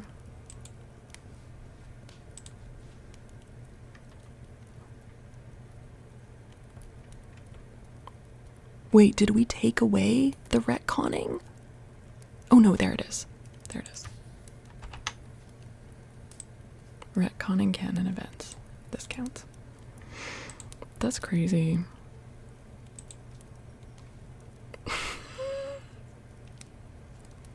Yeah, fat babies. Don't worry, you'll get it. Nope. Total retcon. That's crazy. Hi, Nesmo. Okay. Lives in some underground cavern. Claims to own all the metals hidden in the earth. Don't ask me why. Why?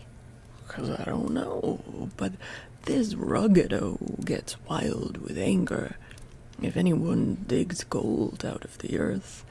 And my private opinion is that he captured Brother and carried him off to his underground kingdom. Nope, don't ask me why. I see you're dying to ask me why, but I don't know. But, dear me, in that case you will never find your lost brother, exclaimed the girl. Hi, Beowix, hello. Does it make you mad you're basically an Oz scholar now? I don't want to think about it. Well, maybe not, but it's my duty to try, answered Shaggy. I've wandered so far without finding him, but that only proves he is not where I've been looking. What I seek now is the hidden passage to the underground cavern of the terrible Metal Monarch. Well, said Betsy doubtfully, it strikes me that if you ever manage to get there, the Metal Monarch will make you, too, his prisoner. Nonsense, answered Shaggy carelessly. You mustn't forget the love magnet. What about it? She asked. When the fierce Metal Monarch sees the love magnet, he will love me dearly and do anything I ask. It must be wonderful, said Betsy, with awe. It is, the man assured her. Shall I show it to you?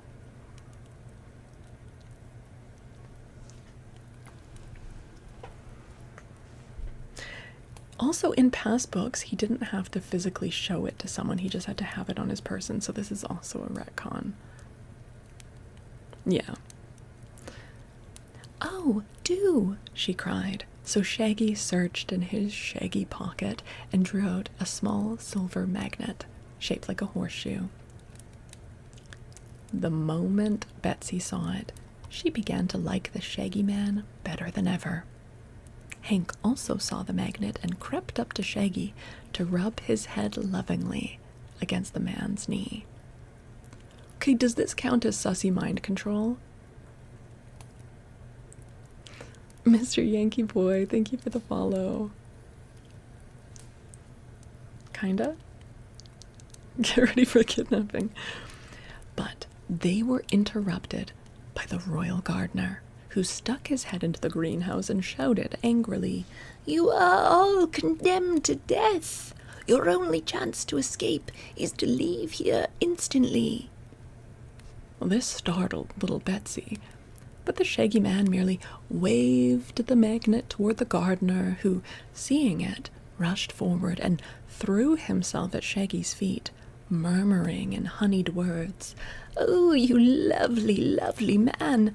How fond I am of you! Every shag and bobtail that decorates you is dear to me.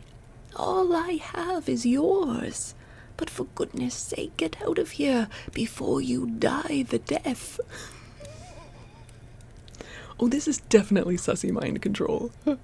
This is so unethical. Well, I'm not going to die, declared Shaggy Man.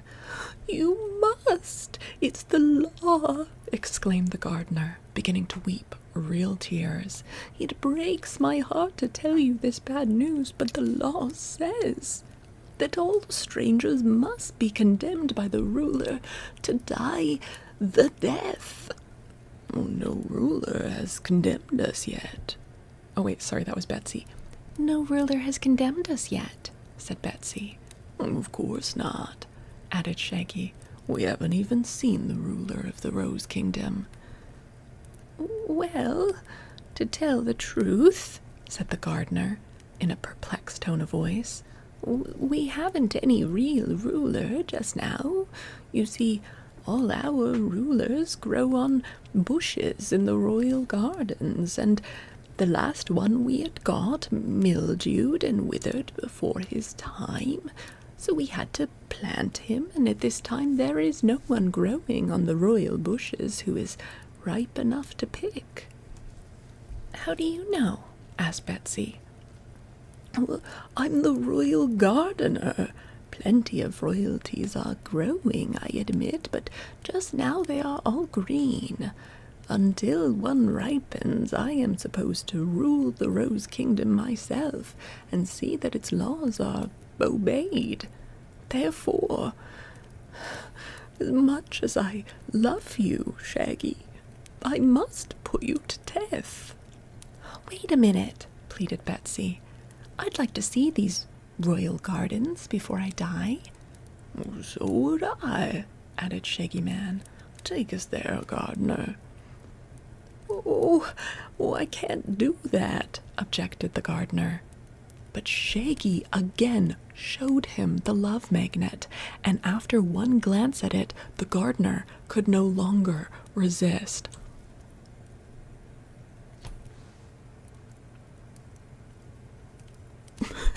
Ew!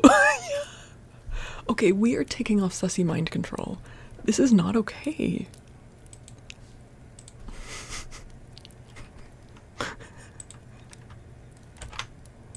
Is it not okay? Mind you, this is day 1. What the fuck, Frank? Hi, Elba. This is so...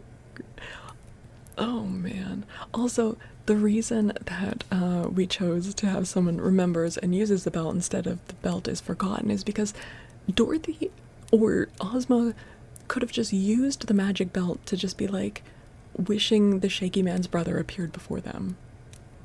I said your name correctly? Oh, good. I'm glad.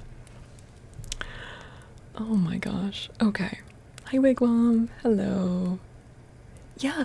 Okay. So it's a retcon that that the love magnet has to be wielded to be used as opposed to just on someone's person. This is in some ways generally better because at least it's not just like being passively used, but also it makes it feel grosser because he's just like, you know, hypnotizing people with it. Bitch, thank you for the streak, 20 stream streak, thank you. Okay. He led Shaggy, Betsy, and Hank to the end of the great greenhouse and carefully unlocked a small door. Thank you, Elba. Passing through this, they came into the splendid royal garden of the Rose Kingdom. That feels gross. Yeah, it's gross that he's using a magical object to force people to do things for him because it makes them love him against their will. This is... And he's used this item multiple times to kind of like abduct children. But no one seems bothered by this. They're like, well, he just makes friends with a lot of kids, but he like convinces children to travel with him by using this magnet that makes them love him against their will. Like it's just problematic. Okay.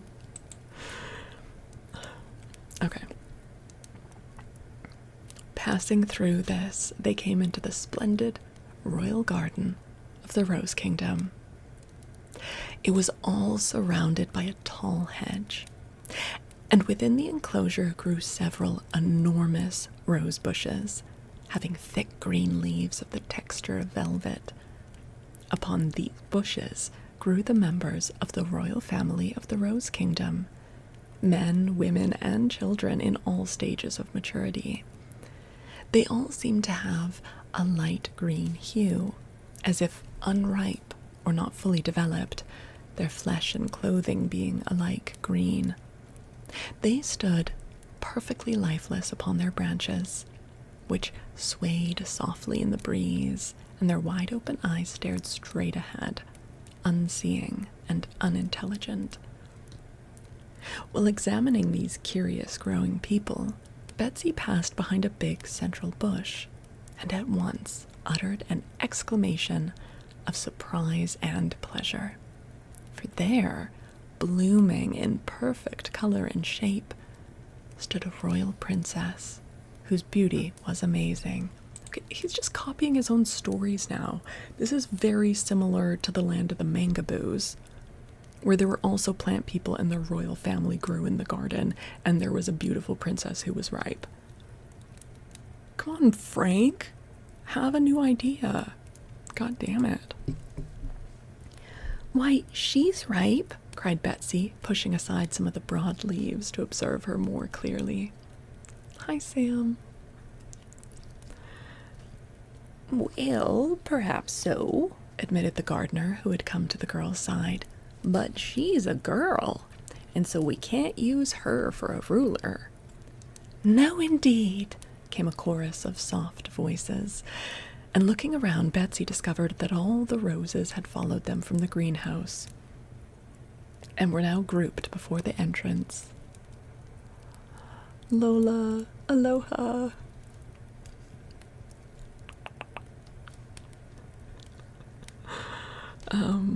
Hi, Red Pyramid, hello. And Matt Boy, thank you for the follow. You see, explained the gardener, the subjects of Rose Kingdom don't want a girl ruler. They want a king. A king! We want a king! Repeated the chorus of roses. Isn't she royal? Inquired Shaggy, admiring the lovely princess. Of course, for she grows on a royal bush. This princess is named Ozga, as she is a distant cousin of Ozma of Oz, and were she but a man, we would joyfully hail her as our ruler. Live Audible? Oh my goodness, wait, I should put that in my stream title at some point. Live Audible, yes. Yeah, okay, the only reason I haven't immediately jumped to tick off the bingo box that's Bomb being a misogynist, we need to wait and see, like, we need to suss out, is this just the character or is this Bomb himself? But we've read Bomb a lot. We know he's a misogynist, so.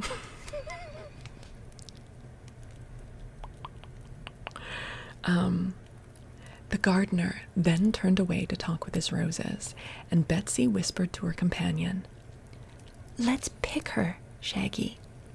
All right, said he. If she's royal, she has the right to rule this kingdom, and if we pick her, she will surely protect us and prevent our being hurt or driven away. So, Betsy and Shaggy each took an arm of the beautiful Rose Princess, and a little twist of her feet set her free of the branch upon which she grew. Very gracefully she stepped down from the bush to the ground, where she bowed low to Betsy and Shaggy and said, in a delightfully sweet voice, I thank you. But at the sound of these words, the gardener and the roses turned and discovered that the princess had been picked and was now alive. Over every face flashed an expression of resentment and anger, and one of the roses cried aloud, Audacious mortals, what have you done? I've picked a princess for you, that's all, replied Betsy cheerfully. But we won't have her. We want a king, exclaimed a Jacques Rose, and another added with a voice of scorn, No girl shall rule over us. The newly picked princess looked from one to another of her rebellious subjects in astonishment. A grieved look came over her exquisite features. Have I no welcome here, pretty subjects? She asked gently. Have I not come from my royal bush to be your ruler? You were picked by mere mortals without our consent, replied the moss rose coldly. So we refuse to allow you to rule us. Turn her out, gardener, with the others, cried the tea rose. Oh, just a second, please, called Shaggy, taking the love magnet from his pocket. Well, I guess this will win their love, princess. Here, take it in your hand and let the roses see it. Princess Ozga took the magnet and held it, poised before the eyes of her subjects. But the roses regarded it with calm disdain. Why, what's the matter? Demanded Shaggy in surprise. The magnet never failed to work before. I know, said Betsy, nodding her head wisely. These roses have no hearts. That's it, agreed the gardener. They're pretty and sweet and alive, but still they are roses. Their stems have thorns, but no hearts. The princess sighed and handed the magnet to the Shaggy Man. What shall I do? She asked sorrowfully. Turn her out, gardener, with the others, commanded the roses. We will have no ruler until a man rose. A king is ripe enough to pick. Why does this feel like the start of like a really weird porno?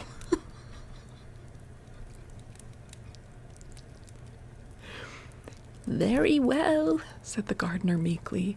You must excuse me, my dear Shaggy, for opposing your wishes, but you and the others, including Ozga, must get out of the Rose Kingdom immediately, if not before. Oh, don't you love me, Guardy? Asked Shaggy, carelessly displaying the magnet. Oh, I do. Oh, I dote on thee, answered the gardener earnestly. But no true man will neglect his duty for the sake of love. My duty is to drive you out, so out you go. With this, he seized a garden fork and began jabbing it at the strangers in order to force them to leave. Hank the mule was not afraid of the fork, and when he got his heels near to the gardener, the man fell back to avoid a kick.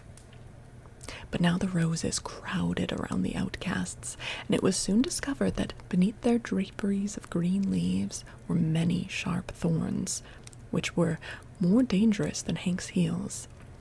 Neither Betsy nor Ozga nor Shaggy nor the mule cared to brave those thorns, and when they pressed away from them, they found themselves slowly driven through the garden door into the greenhouse.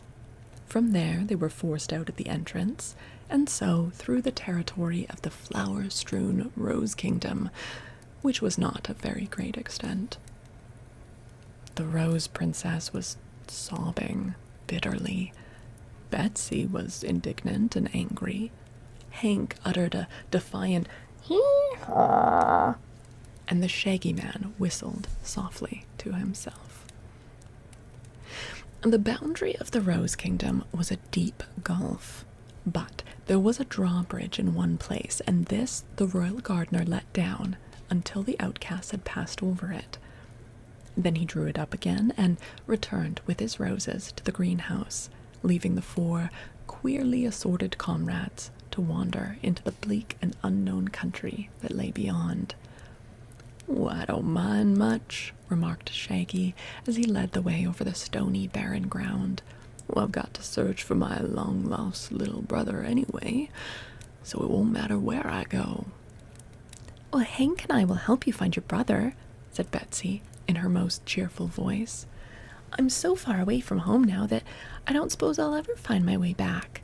And to tell the truth, it's more fun traveling around and having adventures than sticking at home. Don't you think so, Hank? Said Hank, and the Shaggy Man thanked them both. For my part, said Princess Ozga of Roseland with a gentle sigh, I must remain forever exiled from my kingdom. So I, too, will be glad to help the Shaggy Man find his lost brother. Well, it's very kind of you, ma'am, said Shaggy. Unless I can find the underground cavern of Ruggedo, the Metal Monarch, I shall never find poor brother. Okay, there's actually a footnote here. I don't know why it wasn't at the first mention of Ruggedo, but this footnote says, this king was formerly named Roquat, but after he drank of the waters of oblivion, he forgot his own name and had to take another. Couldn't, like, one of his many subjects just tell him what his name was? I don't know.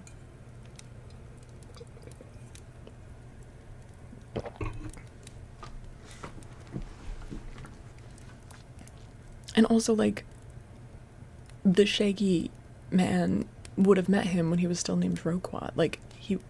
Anyway, whatever. Doesn't anyone know where it is? Inquired Betsy. Oh, someone must know, of course, was Shaggy's reply. We are not the ones. The only way to succeed is for us to keep going until we find a person who can direct us to Ruggedo's cavern.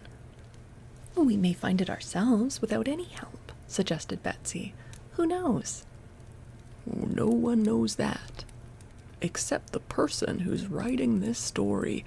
Oh, for fuck's sake, Frank.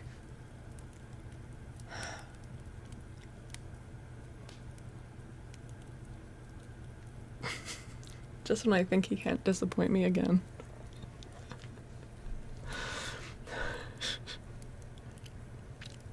Yeah, Ozma could know. Glinda would know.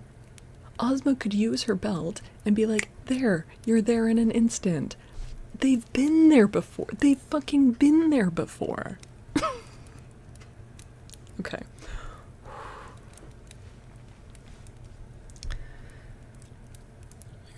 No one knows that, except the person who's writing this story, said Shaggy. But we won't find anything. Not even supper, unless we travel on. Here's a path. Let's take it and see where it leads to.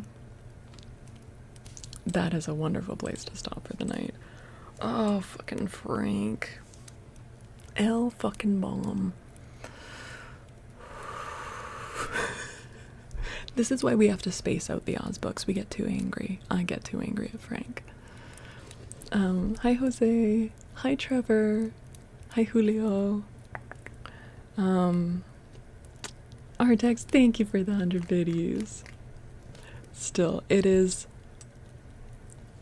fun to read them every once in a while and just get our hate on. 6 chapters in one night. Heck yeah, we made a good start of it. How many chapters are there overall? 25. Okay, we made a good dent in it. Dorothy knows, but she hates being useful.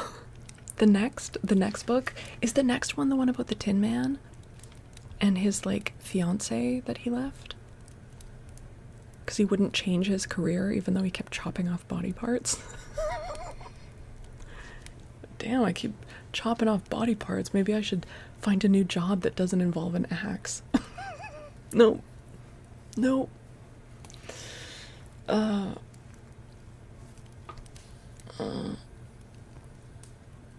Okay. Well, you guys.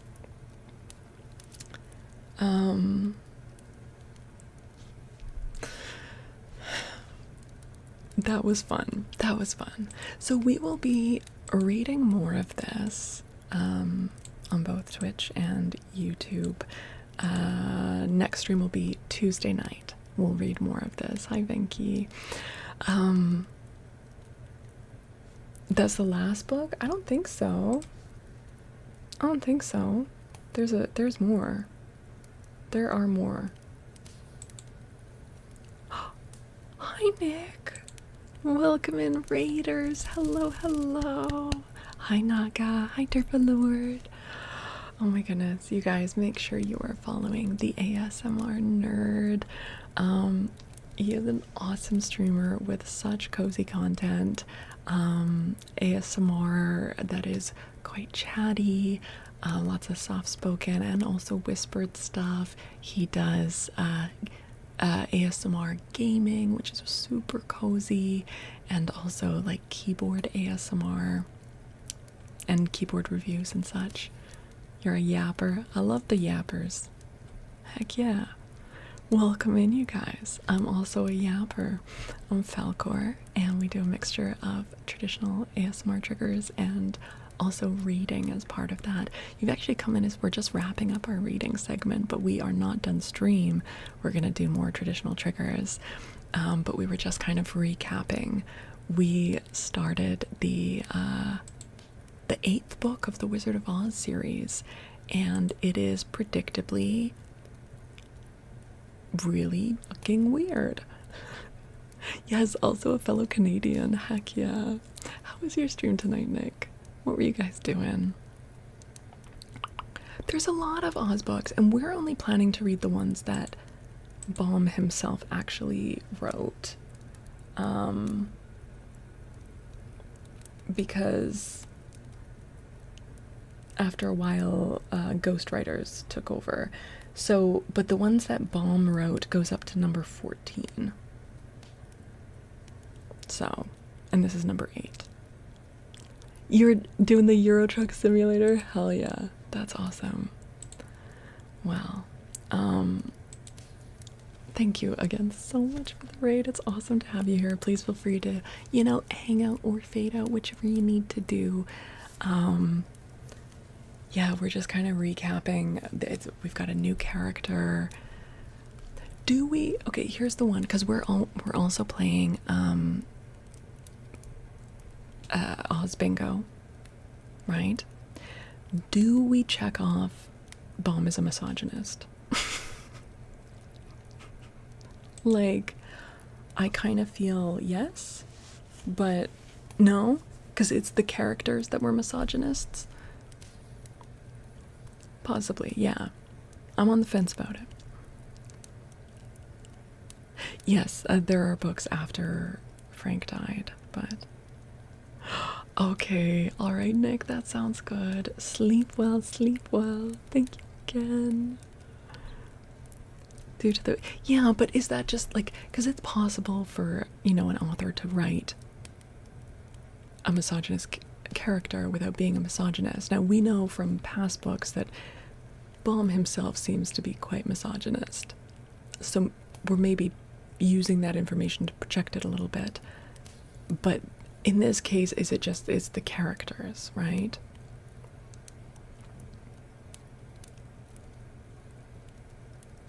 Yeah. Maybe we hold off on this one for now. Because Frank, yeah, see, it's hard to tell, but it's like, I feel like an example of like his misogyny would be like in the book where General Gingy tries to take over the Emerald City, and at first I was like, oh yeah, hell yeah, badass like army of girls, but then they only want to rule the kingdom so that they can have pretty jewels and more pretty dresses. Like that. What? We're holding off on Ozma as a shitty ruler. That one could be ticked off as well. Yeah.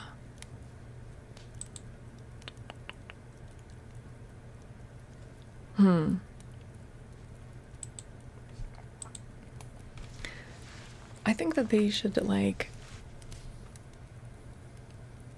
Ozga, the rose, should go live with Ozma. Is this really live? It is. Yes. Your voice is calming, I could fall asleep to it. A lot of people like to do that, Ray. Yeah. This is not BS. I'm actually live right now. We finished our reading, so we're actually going to be wrapping up on YouTube soon, but we will be continuing on Twitch and going live on my other YouTube channel to do traditional ASMR triggers. So if you are watching on, it can be both live and BS. Fidge, why? If you're watching on YouTube and you would like to continue hanging out with us, please hop on over to my other YouTube channel where I will be live soon, and or come follow on Twitch. I'm not AI, nope. Yeah, so I am going to wrap up on this YouTube channel. If you enjoyed this, whether you have been watching live or finding the VOD after the fact, please consider subbing to the channel, dropping a like, dropping a comment. I am working towards getting the YouTube Partner Program unlocked, and so subscribers and watch hours are really, really helpful. Okay, all right. Thank you very much.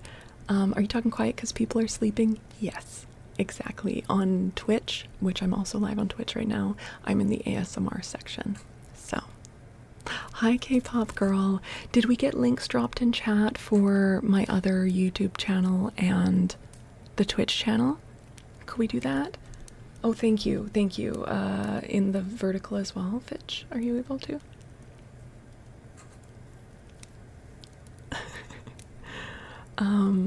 There we go.